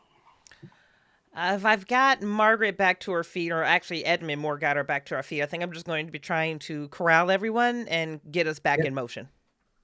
Yeah. Agnes? And Agnes, what are you doing? Let's go. Yeah, sorry. Oh, no, If I look away from her and look back, when I like hear Isabel calling for everyone, is she still there? No. Swamp mushrooms. I think I just do a long sigh and kind of straighten my shoulders and go back to everyone. Is everyone all right? Yeah, we're all right. We've lost a lot of time. Yeah. All right. Yeah. Let's go. So you presuming you're continuing towards where you saw the smoke? Where the smoke Correct. was coming from, yeah. That is currently the only North Star we have. So So as you're walking, you see ethereal lights flickering through the trees in the direction of the smoke, like distant lanterns. It's as if you're approaching maybe a small village, but it's, obscured through the forest as you approach it. And you start to move where you actually encounter a path, like an actual path towards these lights through the forest as you're Thank walking goodness. through. Maintains this same hazy twilight, though it's quite dark underneath the tall G wood as the tree branches sort of interconnect with each other as you're walking through this eerily silent forest. Normally you would hear the calls of robins and other birds and things, but outside of that one encounter you had, Isabel, it's silent. You start to see the village approaching. A small fenced, palisade. This is common in this era of civil war and banditry. And outside the village is a perfectly circular pond, just as you approach the gates. And you're there, you see the gates ahead of you. They're open into the village. You can not see a lot at this point with the obscurity. There's this perfectly circular pond of water in the path. And there you are in the silent forest. What would you like to do? Quick question. You say the pond is in front of the village, or kind of like... It is. So the path leads to the pond and then And beyond? then it goes around. Okay, and then, it does go around it. Yeah. Okay. I thought you meant it went into the water. No, around the water. It'd be like if you're in a garden or something, people might do this as a display feature and have goldfish in it or something, but it's strange being in a village past. How big is the pond? So the pond is not large. It's maybe 6 feet across. Quite shiny black waters, almost obsidian, rippleless. Yeah, because there's no moon to reflect up there. Exactly. Okay. Kind of pause for a minute and try to, like, do you guys see anybody? I mean, I see the lights, but is there... I don't know what kind of folks build their homes in the middle of the woods out here. Or why they would situate their homes and didn't encompass the pond. And I'm just going to start walking around the path, and I'm going to be like looking into the water as I'm continuing towards the front gates. Isabel, you see an image in the water. Instead of the reflection that you would expect of yourself, and of course there's no stars, you see yourself staring through a frost-rimmed window at a hungry family. Perhaps like to tell the players what that might be about. Oh. Time and circumstances change us. Not just our economic situations, but it also changes who we are inherently as people. And I wasn't the best before a certain event occurred. And that's the event where I lost not only everything, but most importantly to me, my status as a has compared to the has-nots. So I remember looking through that frosted window at that starving family and feeling a complete lack of remorse because their problems were not my problems. I had staff and food coming, and it would be warm and it would be delicious and it would be made to my specifications and my preferences. Whatever misfortune, whatever reality was happening between me and the glass, that didn't matter. There was a detachment there because I was a have and they were a have not. And that's simply the order of things in life. So I had no empathy for that person's suffering. I didn't care whether they died that night. I didn't care where their next meal came from because I knew that dinner would be on the table for me in the next 43 minutes. Right. Can you give me a sanity check, please, for the surrealness of the situation? No, David, I don't want it. I'm pretty sure I failed that like the boss I am. That's a 72 over my sand of 40. Hit me. I failed. Bridget rolling like her luck with technology. D3 sanity loss. D3? You're not sure if this is a memory or an illusion or something supernatural, but you got 3? Yeah. No, thank God I rolled 1 on that one. Now, realistically speaking, as opposed to metagame speaking, is anyone else looking in this pond? Yeah. Yeah, look into the pond, Margaret. That's the way. Enjoy that pond. I think Yeah, Mark, Edmund's looking right past it. Yep, you're trying to look away from it. So who's looking in the pond? Margaret. Margaret Yep. wants to suffer. We've had a bit of your reveal, but you see, of course, your husband hammering at the door, screaming for you, and you stand frozen, staring at it in silence. I'll have you do a sanity check. I was just trying to fix the way I look. I was just trying to get the hair out. Just looking in the water. Yep. Getting your hair together. I may be traumatized, but I look fabulous. Right. It's important. Oh, Yes. man. 93 out of 43. Oh, good for D3 you. sanity loss, please. Just a little bit of luck on that'd be And fine. Agnes, are you looking in the pond, or are you a bit like Edmund, steadfastly looking away? Yeah, I think I'm looking directly at the gates. I'm wanting to get Yep. into the village. Mm-hmm. Yeah, my All right. mindset remains that Edmund isn't like trying to avoid the pond. It's more task, goal, Mhm. mission. All right. So you're now at the gates of the village. Just moving things along, streaming. What are you wanting to do with this village? Well, we're still a bit lost. Is there a house in the middle? Do we see any people? You don't see people here at the outskirts of the village, but you hear quite a ruckus from further ahead in the center of the village. Now, I want everyone here to make an insight check, please. Oof. Okay. But I'm not good at that, David. Shit, I don't know whether if I made that one. Yeah, big fail here, my guy. Yeah, also fail. I failed Fail. too. Everyone failed. Yeah. Real All bad. right. So, you can walk through. Presuming you're going to walk through to the center of the village to where the hubbub is, or would you like to do something else? Or Can I attempt to encourage another stealth towards the hubbub? by all means, yeah. If everyone else wants to go along with being sneaky. Yeah. All right, let's do stuff. I think that makes sense. Margaret's also really stealthy. Is that what I heard? Isabel is. Oh, Isabel. I dropped my dice. Do you want me to aid you this time? Yeah, I'll go for it. Yeah, I'll give take you. it. Yeah. So I am rolling under a 50. I almost critically fumbled that one. Congrats. I will take the aid coming in from Edmund and re-roll, and thank God. So that was a 20 under 50. Hard success. Yay. Hard success. Wow. Okay. So you are undetected, and this is assisted by the fact that everyone's attention in the village is somewhere else. Okay. And the air is quite thick with smoke, and as you approach, you hear a woman screaming. I'm going to talk a little bit about grim stuff here, so please let me know if it's uncomfortable. Okay. You see soldiers in tattered Puritan garb dragging a woman to the gallows. Her face is bruised and bloodied. She is screaming curses and pleas.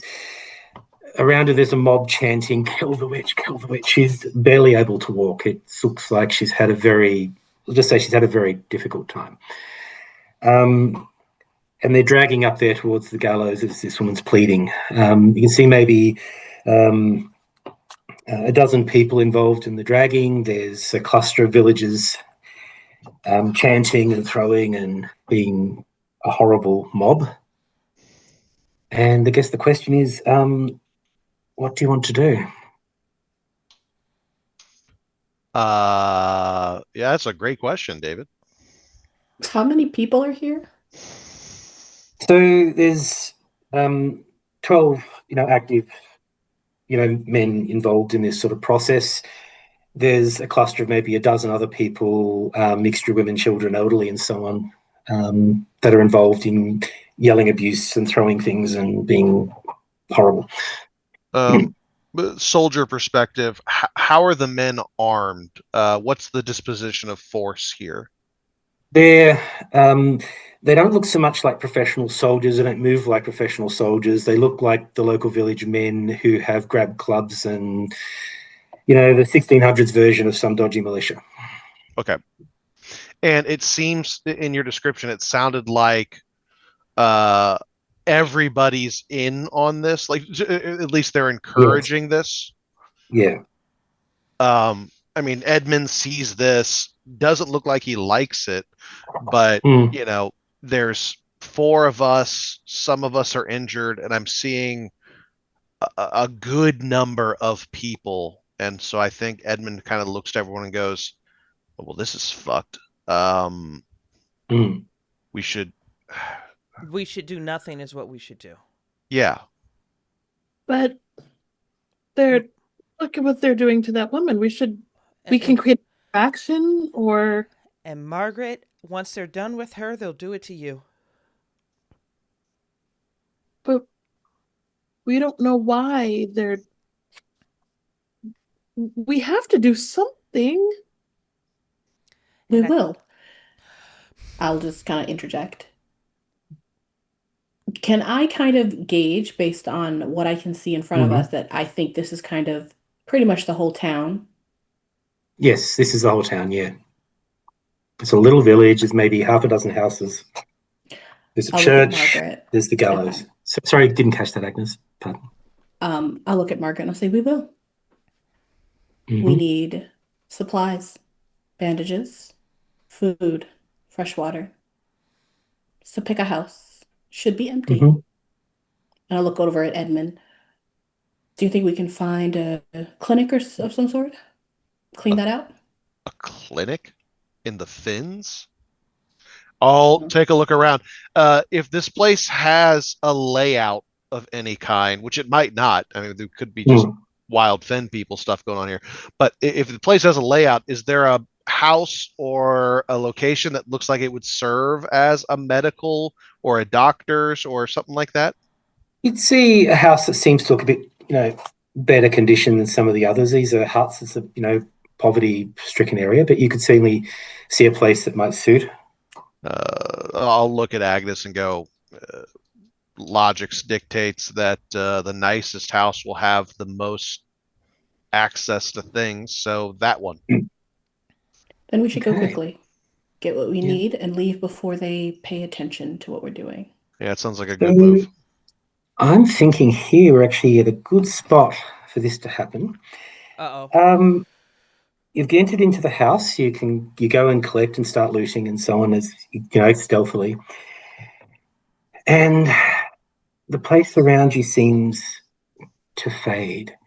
It becomes ruins. There's moss, ivy is growing through everything. Buildings look burned. Places look ruptured and thrown apart. You can see like a child's doll sitting there in the corner of a room, forgotten by a bed that's been smashed. And a woman's voice echoes through your head. Do you know what they did to me, to us all? They broke me. They broke all of us. They smashed us into pieces. They hung me at the gallows. They were my friends. They were my family. And they broke me. They will never stop until we end them. We must break the world to save it. And with that, the mist clear, the village is in ruins, and there's one small moss-covered cottage on the outskirts. A tangle of herbs and pale flowers are growing in a garden around it, vibrant despite the gloom. You have a whiff of lavender, damp earth, and something faintly sweet. And you see a woman outside the door, strikingly beautiful there in a white dress. And she beckons you over. And with that, I think let's have a break. Oh, that's fantastic. Okay. Symphony, we are going to take a 10-minute break. I usually say 5-minute breaks, but that's literally never long enough. The problem is you guys are typically conditioned to going to a break screen. But with Streamlabs and Zoom not communicating right now with my Mac, we're just going to step away from our computers. So just know that we're going to be back in 10. We just won't be visible, and I can't send us to a break screen. So we'll see everybody back in 10. Bye-bye. Bye. Honestly, right. Yeah, I know, Andy. Actually, I can sit here with you guys for a little bit. 10 minutes. I'm going to go refill my water. I'll be definitely back. do that. 10-minute start timer. This is brought to you by Roman.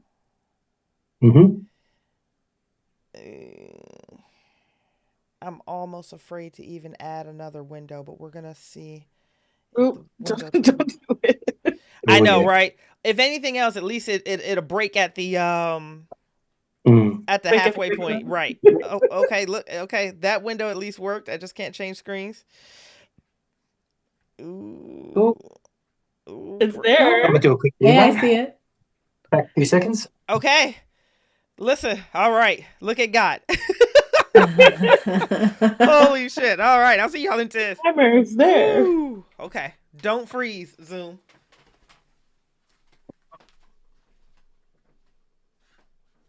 They also have stories about men being lured to their death by beautiful women that are other things. Well, I was thinking, like, you have the Black Dog legends. Down south of me, it's also in Wadawurrung country. There's a place called Dog Rocks, and it's a natural formation, but it looks like British standing stones, but they're natural. And the legend there is of a black dingo. And the black dingo will approach you. It'll cock its head, and it will look like it's, the way dogs sort of look at you like they're going to talk. And the dog will speak to you, and if you speak back to the dog as if it's a human, it eats your soul and leaves you a pillar of stone. Oh, that's fun. That's a great place to come back from break. Good dog. But it's like there's this, but it's this, Black Dog legend. It's a Wadawurrung one, but it's like tied to this spot. But it's this interesting quirk. Like, but you all know the way dogs sort of come and look at you like they're trying to say something, and you talk to your dog. Yeah. And you talk to I'm never going to look at my black dog the same way again. Symphony, thank you guys so much for being so patient with us, especially as we navigate our technological challenges. We are back from break, and Keeper Waldron, Bridget is is back a to you, babe. challenge. All right.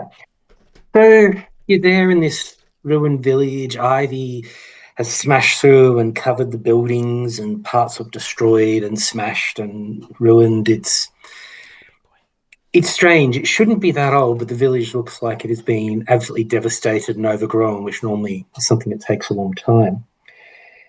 And this woman there at the cottage looks at you, and she has a sort of concern, and she sees you and she says, "You're hurt.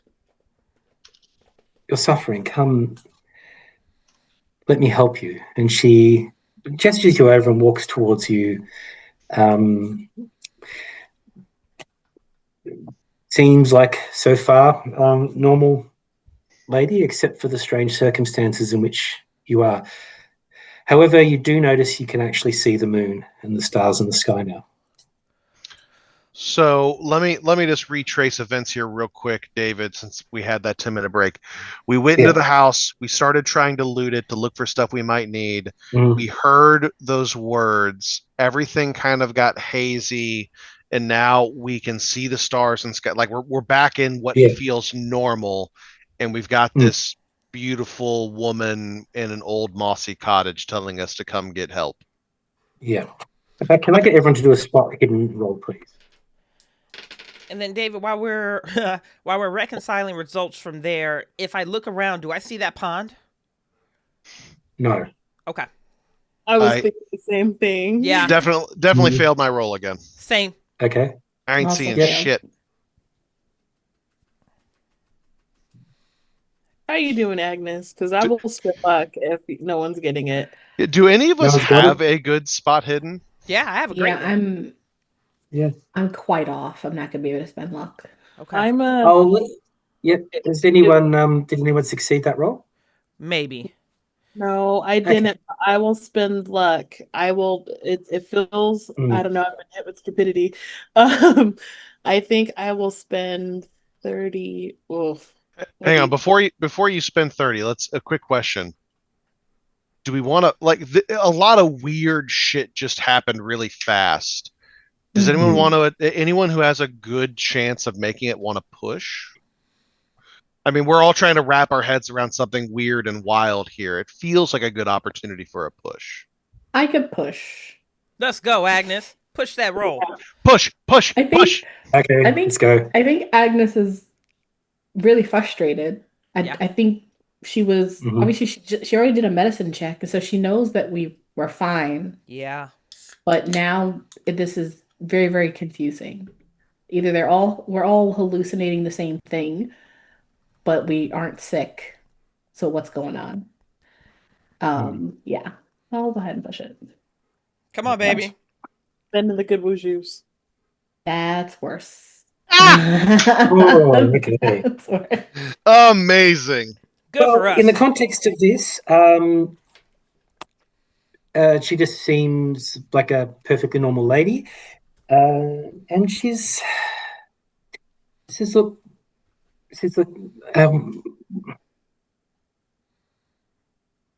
Margaret, I can see you seem to have a cut on you. Look, we have some medical supplies here. I have some food. Please come have some tea with me. If my understanding is correct, you've just had a very difficult experience, and perhaps I could assist you. I can treat your injuries. I could provide some food, and perhaps we could help set you on your way."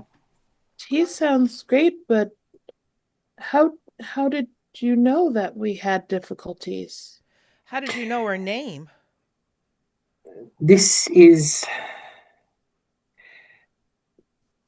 to come here.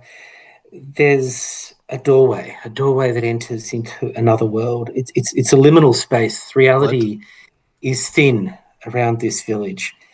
It's hard to explain. It's a place between life and death, and is shaped by sin. It doesn't easily forget or forgive the traumas of the past. It shapes that reality.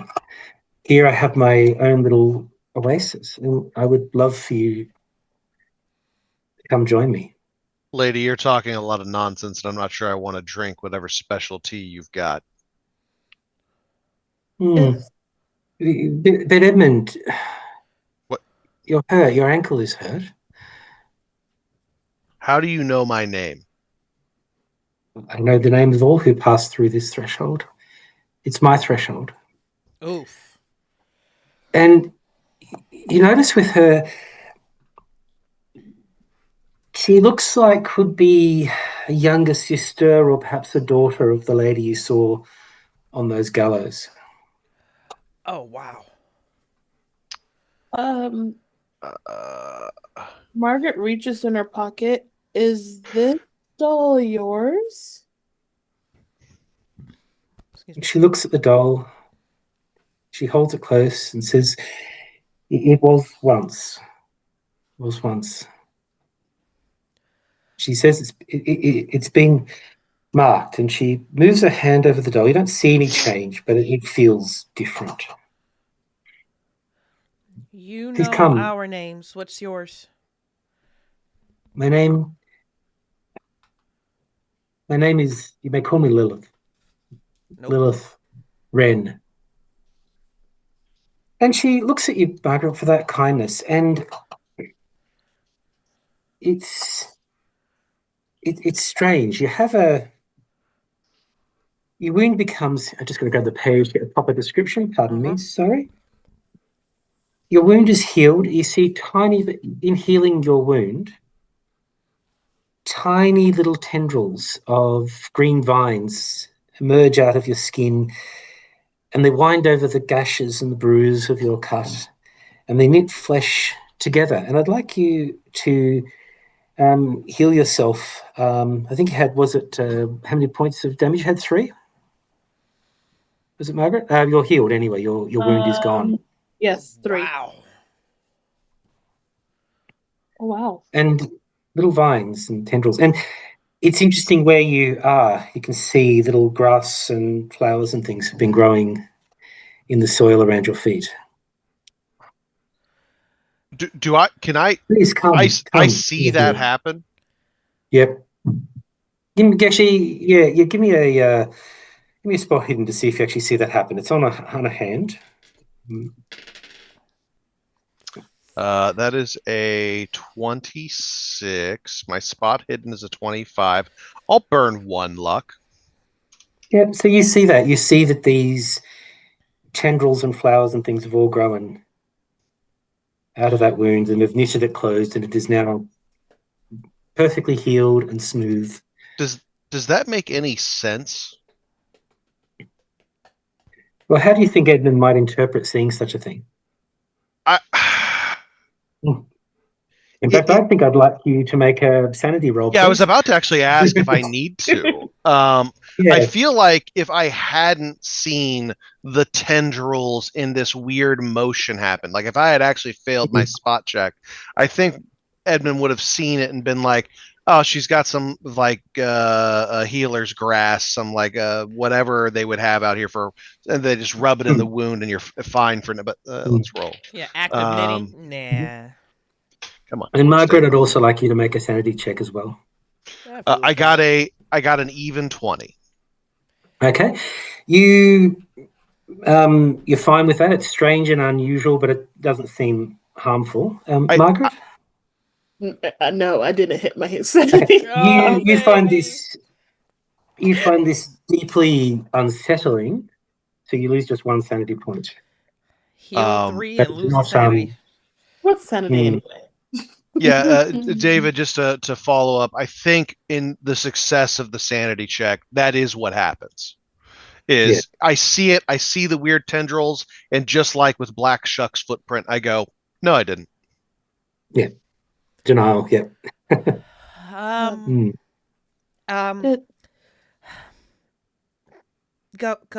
ahead. I have a lot of questions. My hand, like, how did you? Some good grass. All right, fine. So you're going to help us out?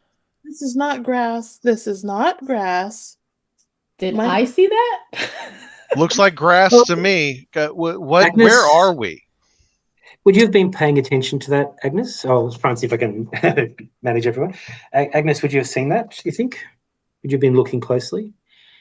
Give me a spot hidden if you like, and we'll do that. Yeah. I feel like I suppose I would. Healing. Yes. Yeah. You feel if I can tell that she's trying Margaret, to you feel heal her. great. Yeah. My mind, on the other hand. Yeah. Right. No. Fail. You fail. Okay, you didn't see it. It's just the wound's healed.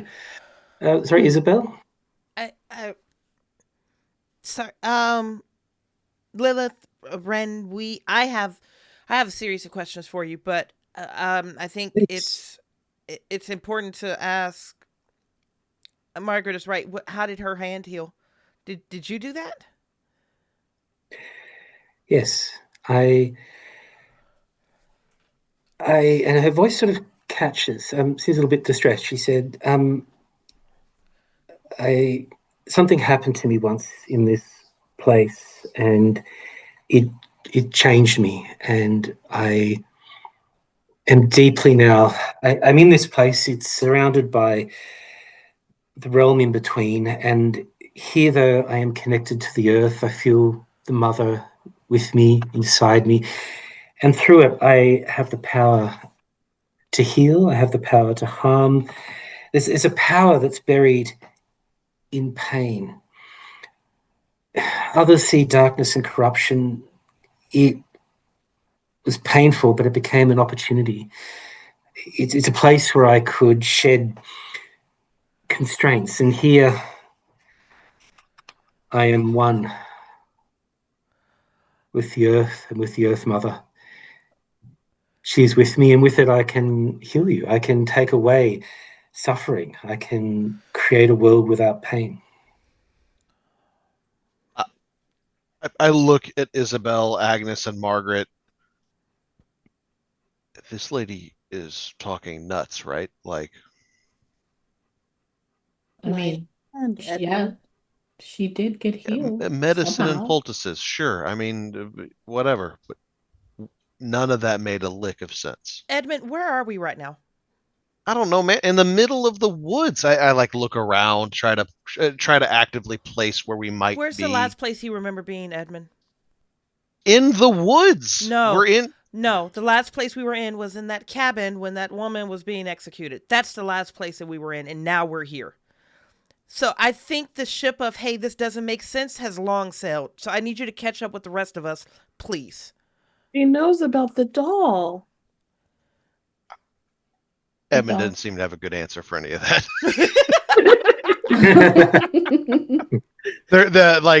Isabel definitely made him rock back a little bit. Isabel, what's your relationship to the woman that went to the gallows? You look like her. Is she an ancestor of yours? Is she you? Hang on, I'm just going to roll for her. Oh. And this is where Isabel dies for asking questions. You catch a sense of, just for a moment, you get a sense of horror, pain, and suffering, and then a sense of, she was, in a sense, she was another person. She was perhaps in a sense a mother from another time. No longer who I was.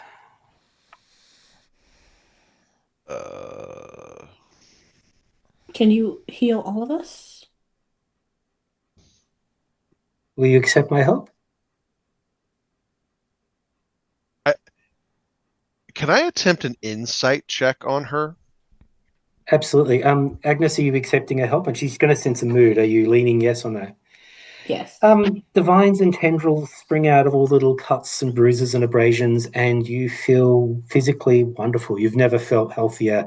Damn. And physically good. I probably could have used a better adjective, but yeah, you feel physically wonderful and fit and healthy and strong and vibrant and almost like, you're a couple of years younger. Wow. David, I rolled a 24. My insight's a 20. I'm going to burn 14 luck. Ooh. Mm-hmm. And I'm going to get that half. Way to burn to a heart. Yep. So what insight are you looking for, Edmund? Man, math. Okay. Yeah, I burn hard. Thank you, Bridget. I think, listen, we're in a really weird spot. Yeah. Edmund doesn't want to admit that that he's experiencing occultism or weird shit. He's still he's made all of his sanity checks. He's still kind of grounded in, yeah, shit's weird, shit's fucked up. It's fine. We need to get out of here. I think trying to ground things in reality, we are somewhere that feels almost too good to be true, being offered aid that feels too good to be true by a person that has not asked of anything in return. Yep. And that doesn't feel like how the world works. So Edmund's looking at this person and being like, what's the catch? Is there insidiousness in their statement? If I'm taking their words at face value, I can harm and I can heal, and this is my world. All right, that doesn't make any sense to me, but so what's the currency? I guess the insights I will give you, that woman who was being taken to the gallows, imagine if that woman had, in a modern sense, been put through the whole airbrushing modifications and things like that they do in a magazine to make someone look amazing and beautiful. Edmund invents Photoshop. Got it. Yeah. She looks like an idealized, young, beautiful, immaculate version of that same woman. You get a sense from her that there's some sort of deep suffering that keeps flashing when certain topics are raised, as I've hopefully indicated. You also get a sense that she's lonely. With a half success, with a 50-50 success. And so I don't pick up on any kind of maliciousness or underhandedness. She wants something from you, but it's lonely. She's desperately lonely is another is part of the feeling you get. You don't get a sense that she's overtly trying to, next thing she's going to eat you or something like that. That sort of put you on a plot. Yeah. Well, then I guess I'll follow up the insight check by just saying to her, all right, what's the quid pro quo? You help us. What do we have to do in return? For the moment, I just want company. I've not seen people for many, many years. How can I help you? What are you wanting? You've entered my domain. You passed through the threshold. You managed to, in part, confront some of the traumas of the past. What do I want? Given for a moment that all of that sounds wild still, but I look at Isabel and go, sure. And I look back at Lilith. I want to get out of here and get back on the road we were on where the guards aren't, and I want to get on with my life. There is a path from this place, but to meet it, you must confront the sins of the past that brought you here. What brought me here? Are you willing to? What? Are you willing to take that path? Is it the only way out of here? It is the only way out of here. Then yeah. We are surrounded by the realm in between. I would like some tea and to fix the way I look, because my clothes are drabby and I don't appreciate looking like this abhorrent mess. And there was still that dog that I'm not sure I see, but if she knows about the doll, then maybe she knows about the dog, and maybe we can get all of this settled after a spot of tea and a change of clothes. Oh, please, come. And she invites you in. She has a kettle boiling. She gestures. The kettle starts boiling. How would you like your tea, dear? This is a little bit peculiar. A little bit of lavender, a little bit of honey, slightly warm, maybe a dash of cinnamon, and a hint of milk, if possible. You have a little bit of a Disney moment as she waves her hands and different bits and pieces move around the kitchen to produce a cup of tea. Here you are, dear, and then I'll see if I can help. You have had a long journey, and she, again, moves her arms on you, and you feel those little tendrils sprouting from your skin and moving around your body. It's quite peculiar, and you feel wonderful. And if you see yourself in the mirror, you look like an idealized version of yourself. David, I'm absolutely rolling. The hair my is amazing. Again. You look amazing. And everyone actually should make a sanity check with that. Yeah, absolutely. It's sweet and lovely and absolutely supernatural. Okay. I keep making my check. Margaret's sane by drinking tea and having a Cinderella moment. A Cinderella moment. Yeah. Listen, get what you need, honey. I feel I feel pretty badly, yeah. I made my check again, which seems like the wrong thing to do. So Edmund walks in with you guys, watches that happen, and goes,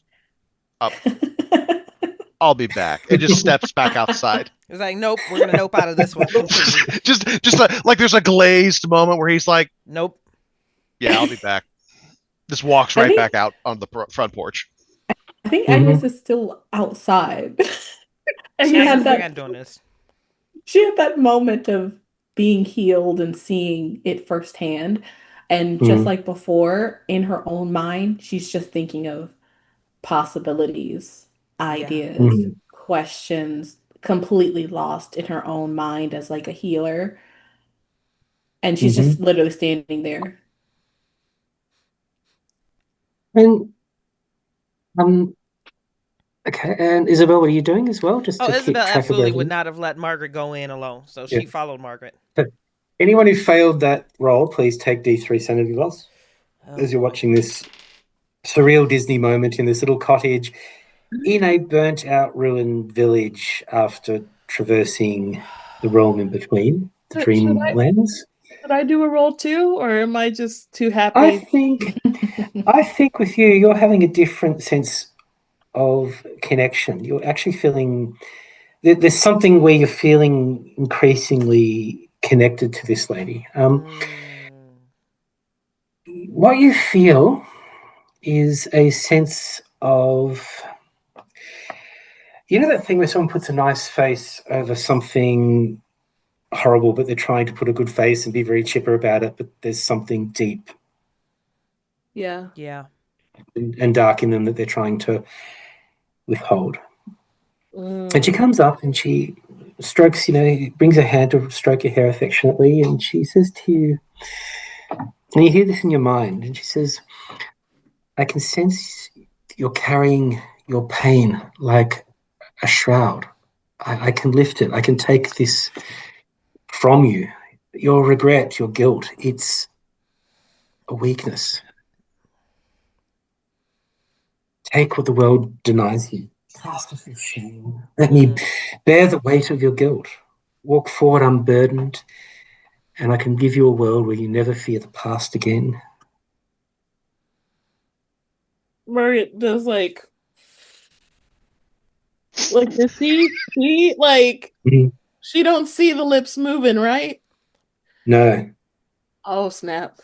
Okay. So she's like, this must be some interesting tea. She looks at Damn Isabel, good tea. like just stares at her, like waiting to see if she heard anything. Like, This tea promised to fix all my problems. Right. Why are my problems? Isabella's standing across from you, her arms crossed, or my arms are crossed across my chest, and I'm looking at you, and my head kind of tilts as I'm trying to figure out what it is you're trying to relay to me. What? you hear that? No. What do you hear? Isabel's hand shakes as she has a tea and like slowly looks at the lady like, did you hear that? You give me an insight check, Margaret. My rolls have been garbage. I know your rolls have been tough tonight, honey. Oh, hold Isabel, on. Lilith looks at you and you hear this voice in your mind. Do not feel shame. You took what you needed. Had the roles been reversed, would they have given you mercy? I got it. And you're hearing this in your mind. I got She's not below moving it. her lips. I got a 5. But she's making you a tea and... Sorry, what did you make, Margaret? Sorry? I got a 5 on that roll, so I'm in the 5th. Oh, wow. It's a 9. Nice. Woo! You actually get a sense from her. She's being lovely and chipper and friendly and nice. You're occasionally getting these slight... You know when someone's about to cry and the lips sort of slightly jiggle down? You get that.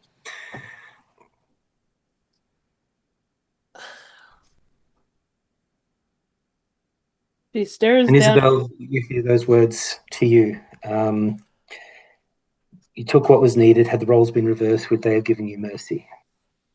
Oh. So I'm gonna pinch that bridge between my eyes, and I'm going to look. And does it sound like her voice? It sounds like Lilith. It was like her voice, and she has that idealized version of herself, but it's a very soothing, caring, smooth voice. Okay. What? I'm gonna look over to Margaret at least for a moment. It's like I hear her too. Lilith, you want something.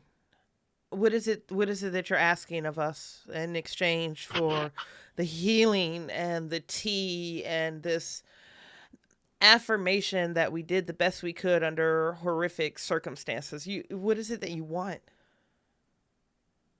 You know what the world's like out there. You know what they do to people, what they did to me. You you know the lives that what you've been driven to, what's happened, the carnage that has been inflicted. They talk of demons in hell, but humans, they do worse things that demons couldn't dream of. You saw it, didn't you, when you entered the village? How they bound me, they jeered at me. That was me. I see it. I see it every morning. How we all are in the eyes of their God, their king, their parliament. They will hang and they will drown and they will burn. And any who stray from their path, I could still feel the rope on my throat. I tasted ash, and here I stand. It broke my body. The soil took me in. The roots wound through my flesh. At that moment of utter despair, my husband, my family were all there. They saw, but in that moment, she came to me. The mother, the goat of many children. She whispered from the earth beneath the gallows, and I rose again, and I inflicted my vengeance. And here I stand. What did I roll before? Okay, she's crying. She's starting to cry.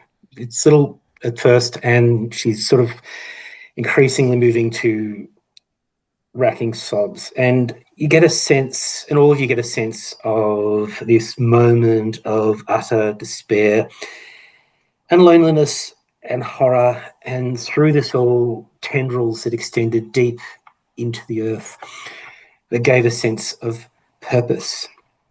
And then below that, you get a sense of something dark and something alien, that in that moment of despair, she was given an offer and she took it. An offer to end her suffering, an offer to lash out and inflict vengeance on those who did this to her. And what does she want? You hear in your mind, let's sow a different seed. Tear down those crosses, tear down the king, tear down the parliament, tear down the stone churches till ivy swallows their ruins and the ravens feed on their corpses. Take the hand of the goat, the mother of 1,000 young, and we will pull up this world root and marrow and plant something new in this rich soil. A world without pain and suffering, a land reborn. And you can be her people, her agents, never feel loneliness again, feel connected to each other, to me, to the goat mother, to drink of her black milk, and out into the wilderness and take and destroy and bring about a new world without suffering and hate, a new world without horrors. Yeah, Edmund? Agnes and I were outside, but do we still kind of get all of that?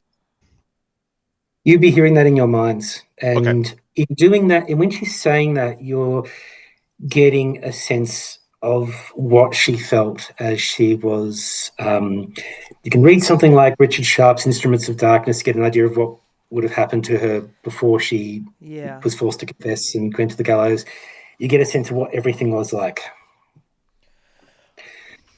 And she's giving you that offer. You've walked that path. You've confronted your sins. This is not a prison. This is a gate. And I'm offering you freedom from suffering, from regret, from weakness of flesh.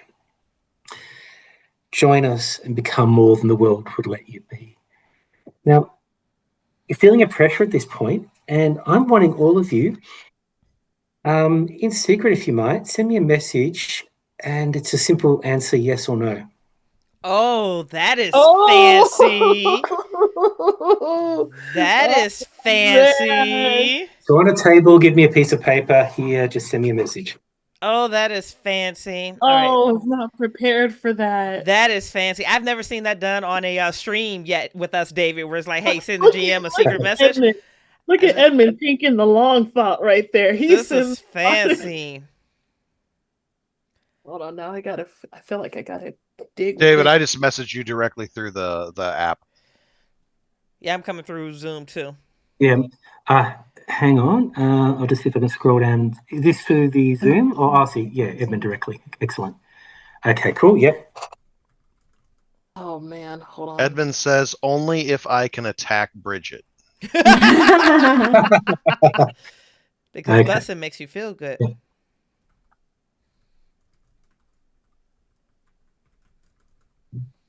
Okay, message has been sent.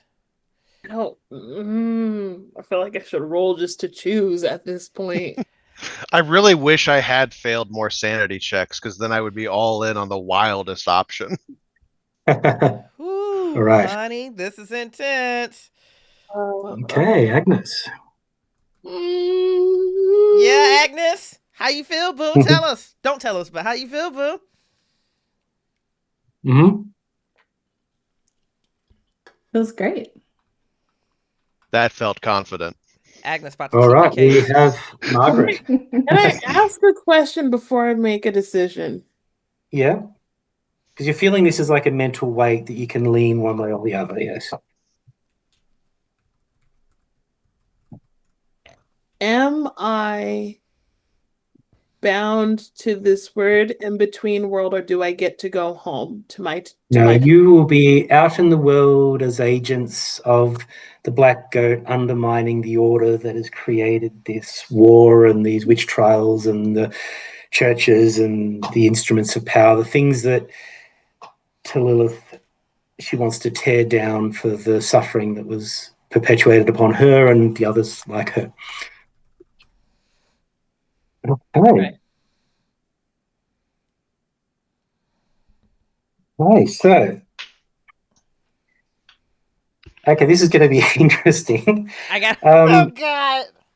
Isabel, Agnes, and Margaret, you feel this strange sense of burning in your palm, and you feel this immense cathartic sense of relief.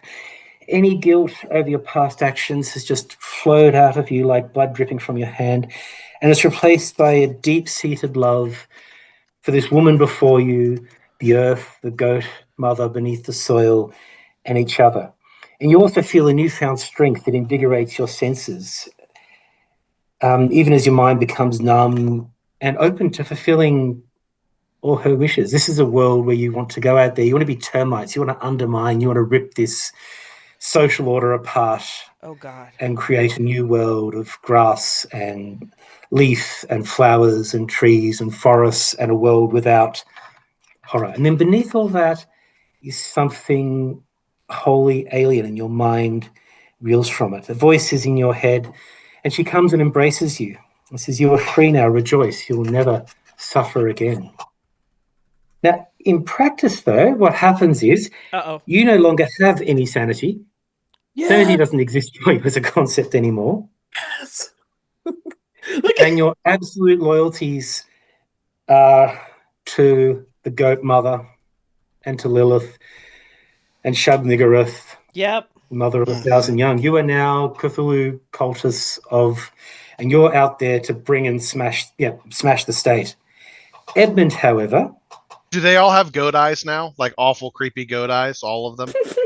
What they have now is a witch's mark on their palm. A strange little sort of slight discoloration. And then you, Edmund, she looks at you and her demeanor changes. Yep. If you are not ready to surrender your guilt, you are no better than those who cast me out and destroyed my body years ago. If you do not join it, like those others, you shall feed our mistress. Oh. Yeah, lady, I'm thinking about taking that road you said I could go on. You hear this... Okay, the area containing Lilith and the stones around her in the hut shudder, and a human guise splits apart. Limbs elongate into root-like claws. Her voice now sounds like a chorus of whispers, revealing themselves to be extensions of a greater being behind her. And Lilith serves as this monstrosity's head. And for Agnes, Margaret, and Isabel, this is an absolute moment of cathartic joy. Yep. This is bringing apart This is the first step in bringing part the old order, going out, recruiting others for your covens, and smashing this world and bringing about a new era without horror and torture and so on, without David, can't help but carnage, but notice I'm the instead- only man here. I know, it's interesting how it turned out that way, isn't it? Yeah, you chose, honey. We chose in secret. You brought this on yourself. You could have served Shub-Niggurath And with so, us. Lilith, now in that chorus of whispers, reaches towards you, Edmund. And Agnes, in this cottage that is now destroyed and part of her strange malign form, you need to do a sanity check, Edmund. Yeah, that feels right. The rest of That you sounds good. doesn't matter. You'll live This with will be the This moment would he be the one. fails. Absolutely. I This hope is you the critically one. fail it too. Roll a Yeah, 96 or above. That is a 61. Yeah. Oh, My sanity right now is a 49. I have enough luck to get it. Oh, So here's Oh, the that's funny thing true. is you can't spend luck on sanity Yeah, checks. Okay, so I do fail that one then. yeah. okay. I want you to please give me a D10 sanity loss at this D10 horror that's feels erupted good. in front of you. That is 9, so I'm at a 40. Oh shit. Oh, geez. But Okay. I mean, very swiftly as that occurs, like mine goes. I feel like I'm pulling out my gun. I think this is a dramatic moment for that. Do you want to take that option as your mind shatters and this monstrosity erupts before you? Yeah, I'm going to shoot it. You're going to shoot it? Absolutely. Oh, okay. Yeah, give me a roll. A massive goat-headed monster just appeared before me, and suddenly I can no longer compartmentalize. Yeah. I'm going to shoot it. It's the Oh. tea. Okay, give me a roll. All right, so Give me a roll, see if you hit. Ooh, that's a good one. All right. I rolled a 25. I've got some luck here. What? Again, I don't really understand how combat works in this system. What's the difference between a regular and a hard success on hitting somebody with a weapon? It's her capacity to try and dodge or avoid the strike. Okay. I'm terrified. Everything's happening so fast. What would I need? I'm at a 25, so I would need to drop 9 points. I will spend 9 luck to get to a hard success. Okay. I will roll her dodge. So 31. All right, you do strike her. Roll damage. And you did not put the damage of the weapon on here. I just have my brawl. Oh, sorry. 1d8, please. Yeah, I was about to say it's probably DAL. Yeah. That's a 7. So I should have put that on the sheet. Well 7. done. All right. You shoot her, and she's hissing, and a maw opens up That is one on of the 6 base bullets. of her body, Oh god. and the three of you feel a command to feed him to her, and she's also reaching for you. So let's go with your stats. Who's got the highest? I think it's probably Isabel has the highest dex to go first. Yeah, her I have dex is pretty high, baby. Really fast. I have a it's sitting at 55. You're I have 55. I'm a I'm 75. 50. Go ahead. Yeah. Go ahead. Okay, Isabel, what are you doing? Quick question here, Keeper, and Yep. this is just because Matt hasn't played Call of Cthulhu before, so I would like him to get this Yep. experience, but I'm not running this game, so feel free to tell me to skip it. He lost Yep. 9 points of sanity Yes. in one blow. Do you want to throw him into the bout of madness so he can see how that mechanic and stuff feels and works? Or not? You don't Yes, have let's do to. it. This is just me No, saying he's I never mean, had it before. I'm thinking, okay, he's gone mad. He's had a panic shot. Yeah. I'm just going to see as he descends into madness if you lot chuck him in Chuck Lilith him into first. the maw first. Okay. So, yeah, with a 75, I think my eyes have gone completely vacant because I'm not seeing with Yep. my actual eyes anymore. I'm seeing Yep. with something greater, beyond something greater than myself. And Yep. the emotional connection that I felt to Edmund, it's not even that it was tethered. It's almost like I've ascended beyond a need to have this type of human contact or human affection. My calling is deeper. My understanding of the world around me is deeper. And the mother must be fed. So I am going to move behind him, and I am going to attempt to recreate something that Lilith went through on her early abuses. So I can imagine that this is a woman during this time. It's probably, you know, knocking the knees out from behind her and then trying to drag her by her hair. It's going to be something dehumanizing. It's going to re-embody the damage that was done to us. Yes, let's give a. Can you give me a brawl roll, please? Yeah, and coming Edmund, at do you want to dodge this? So actually, Edmund, you're a thane. You're not going to do much. This is going to be a 28 under 42. I'll burn the luck to bring it down to... Actually, I'm fully obliterated right now. I'll just burn the luck to take it all the way down to an extreme. Yep. Okay, Edmund. So I'll burn Isabel the comes 27 behind you. Yep. Isabel, so you're... Actually, perhaps I should let you describe this, actually, because this is your action. So I don't get a chance to dodge or anything?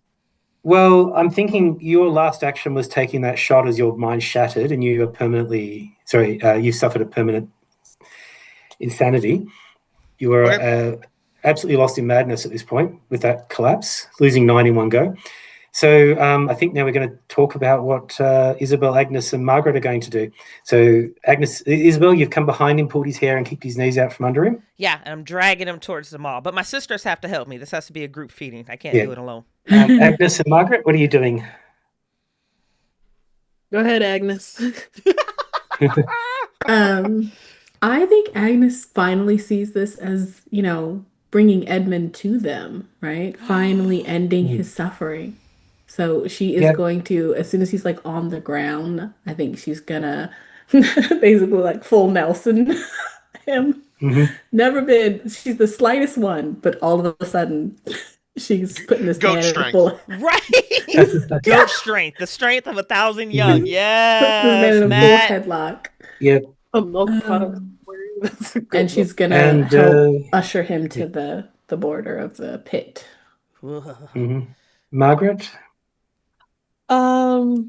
We still have to roll, right? Or are we just going with it? It sounds like I think at this point, just going with it. I think because he's being held by 2 people. The biggest weight off the shoulders was the lack of drive, the lack of where's my sheets jumping everywhere, the lack of confidence, and that cowardice that stopped her from helping her husband is now flipped in her mind somehow to be strength to go and confront Edmund because he kept on doubting her sanity and all the stuff up to that point. So basically, if it's just a bear, Agnes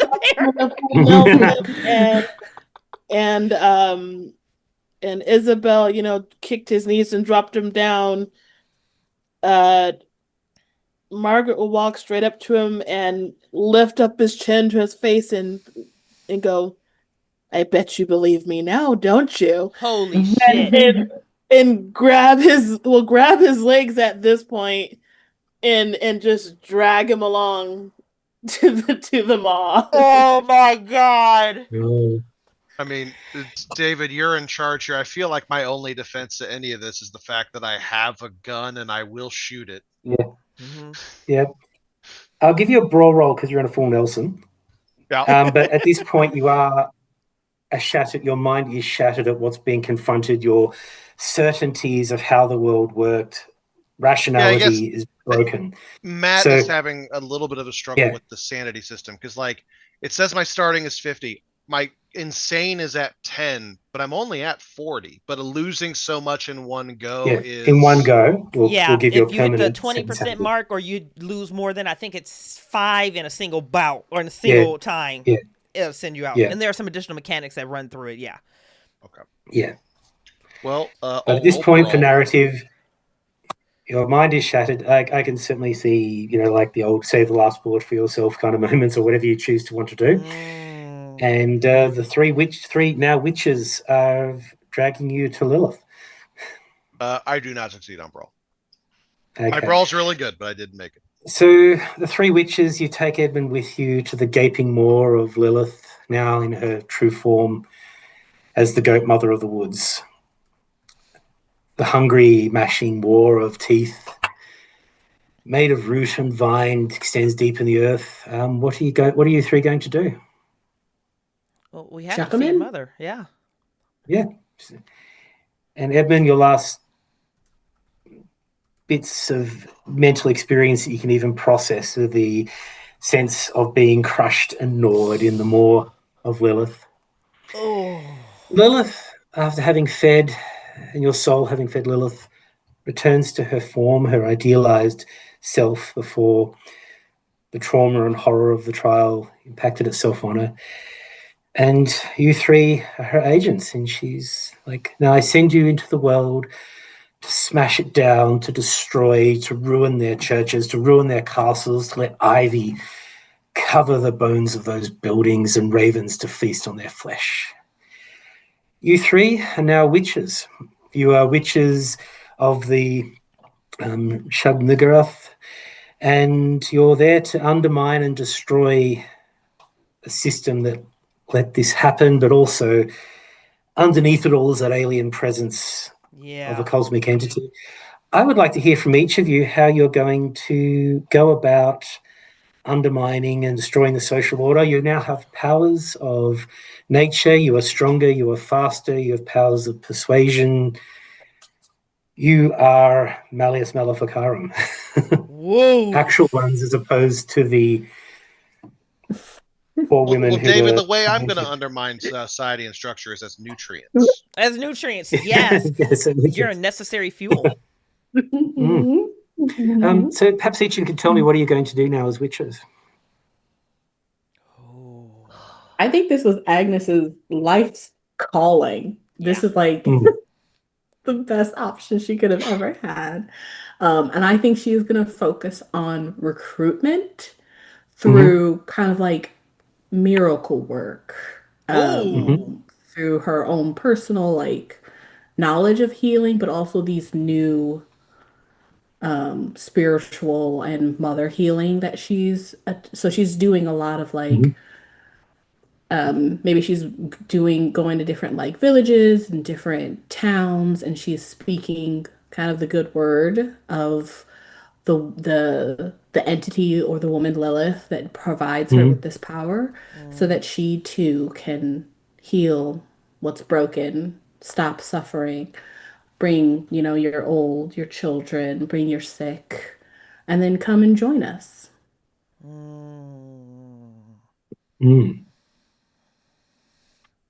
I think if Sister Agnes is going to trench with the lower class in these smaller villages, I'm going to go back to where I was born. And just from an out of character standpoint, breaking the narrative, David actually wrote a really cool sheet for this particular character. So she's a master of deception and superficial charm. And she came from high aristocracy, and then everything was taken from her and she kind of fell. So I think I'm going to reintegrate with the wealth I'm able to achieve through this, and start working on dismantling, unraveling, and unzipping the aristocracy from that perspective. If my sister Agnes is working through the trenches, I'm going to go into society where I can get into these churches and these cathedrals, and I can get a seat at politics with whatever allure that will allow them to look over the fact that I'm a woman with that type of status. And I'm going to start working on the top-down corruption if she's working on the bottom-up inspiration. And I think the trichotomy, I don't even know the trichotomy here is strong, because you have Isabel approaching the top, Agnes approaching the bottom, and Margaret is uniquely situated to be kind of the bridge in between, because she owns her shop. She is a shopkeeper, can barter, negotiate, and trade, and has this thing with tea. Apparently, she can invite people in and still have that, the same way that Lilith brought them in with that pleasing appearance. She's gonna do the same thing and have them drink the tea and basically look at artifacts and taint the tea and kind of manipulate the masses that way to be the catch-all in towns between the high and like the low, and just build the cult that way, really integrate into the townspeople, that like in that same type of mentality that Lilith was like, the townspeople are the ones that did it, that visual that Margaret saw of her being burned and everybody's stoning her, she will flip it in the town and have the town start being unraveled in the process. And then it will infect other women to burn them, and other witches, others that are identified to burn the towns down, and will just travel throughout. Yep. And I'm just sitting there thinking how appropriate it is to have a trio of witches. I'm really excited about it. It's actually a trio of just sister come out witches. really nicely. Yeah. And I'm going to say it because it's something I'm super celebrating this moment as a Symphony production, and we're all black too. I absolutely just love it. Okay. I am living in this queen moment for us right now. A bunch of powerful black women murder a white man. This feels pretty great. We didn't murder you. We didn't murder you. What had happened was We celebrated you. Exactly. We didn't murder you. Goat Mom murdered you. Yeah. Exactly. We just carried you over the threshold. We just put you in a full Nelson and rolled your body into a gaping maw. We were here to help, honey. We didn't chew. You're welcome. Is what you're getting from that one. You're welcome. Holy shit, David, is that game? That's game. Oh David, my god! Can I share something about the character that I feel is very poignant? Yeah. Yes, please. You wrote in Edmund's background, and something that got hinted at when he didn't break from his initial sanity roll. Edmund's backstory, his tragedy, was that he was a part of a mercenary company, and during a mission that they were on, during a job that they were doing, something went horribly wrong. I never quite figured out what it was because I never got the chance to riff it. But the point was that Edmund decided to abandon those people, and his decision got the rest of them killed. But kept him alive. So the idea that his story ends with his friends choosing to go the opposite direction and then him dying because of it, I think is very very dark and on the nose. Yeah, and it's kind of cool because it's actually, being a test play with people who aren't friends and family. It's really good to see like the way you took the themes and went with them, and I'm really hoping those themes of guilt and layered trauma came through in the story. And for sure. So yeah, hoping you all had a good time and went well. And for me, with me playing it, the way this is structured, there's actually like a whole bunch of things that can happen through random, which will shape it, that'll make it play through a little bit differently each time. And hopefully at the end, there's multiple things. It could have been all of you united trying to fight Lilith. If most of you had said no, it would have been, you could also have just taken off and tried to run for it through the woods. Yeah. Which would bring Black Shuck into play. Black Shuck didn't play as much this time, but it could have if things had gone differently. And I'm hoping I brought through with Lilith as well. I was trying to humanize the cultists a bit in the way in which they, I hoped it came through like Lilith had a point. She'd become, why would you actually choose to become a cultist in Call of Cthulhu? Lilith has a point. You could see why she made the choice she did. And there's the entity and there's the loss of sanity, but there's still a very traumatized, ordinary woman under there. Yeah, no, the way that you wove trauma into the narrative and the storytelling was actually pretty inspired, because you gave us just enough on our backstories where you could pose a question, but we could literally dive into it in any direction that we wanted to do. Even from the very beginning opening scene where it was, you leave this conflict with a scar, what is it? Like that breadth of narrative was just really, really great cues for us to be able to embody the character and actually really flesh it out. So beautiful design choices on this one, David, genuinely. David, I feel like my only painful takeaway is that at the end of this, I'm not sure that the witch trials in fictional narrative were wrong because of Shub-Niggurath. Well, it's interesting where I was hoping to get across a bit of, there's the actual agents there. The agents in this case are actually a product precisely because they were persecuting innocent women. That trauma led to Shub-Niggurath.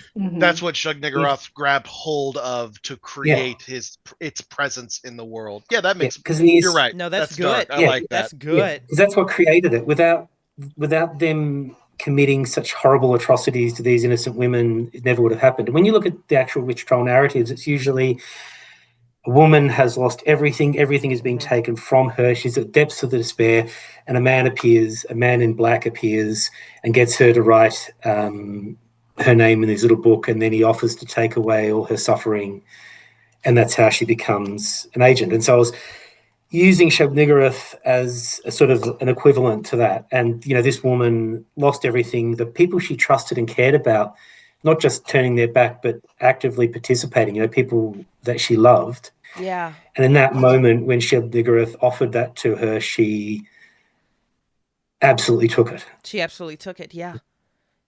Well, she was scraping the And that barrel of her created despair. That was, Depictions, oof. Ugh, shivers. Yeah. Okay. Well, that, friends of the Symphony, is where our show ends for tonight. Congratulations, Keeper David Waldron. After tonight, you can officially say you are a streamer. Congratulations, congratulations, congratulations. You are officially a streamer. Victoria, I love your face. I'm going to wind up seeing you in November for Darkness Emergent. Matt, welcome back to the Symphony for the second time. You're absolutely incredible. And you don't then love Tanya. my face? Tanya, my wife, my boo, my bae forever. I love your face. I'll catch you on the next Vampire the Masquerade stream. Paula Deming, you gorgeous, beautiful beat of my heart. Thank you so much for the last minute raid, babe. We were at the end of the story, but you and your entire community and your followers, you guys are incredible, and I love your face and I appreciate you. Hey, we hope you've enjoyed the Symphony, and we look forward to telling more stories with you again in the future. Have a wonderful night. Take care of yourself and take care of each other. And Hail Lilith. Good night, guys. Bye, everybody.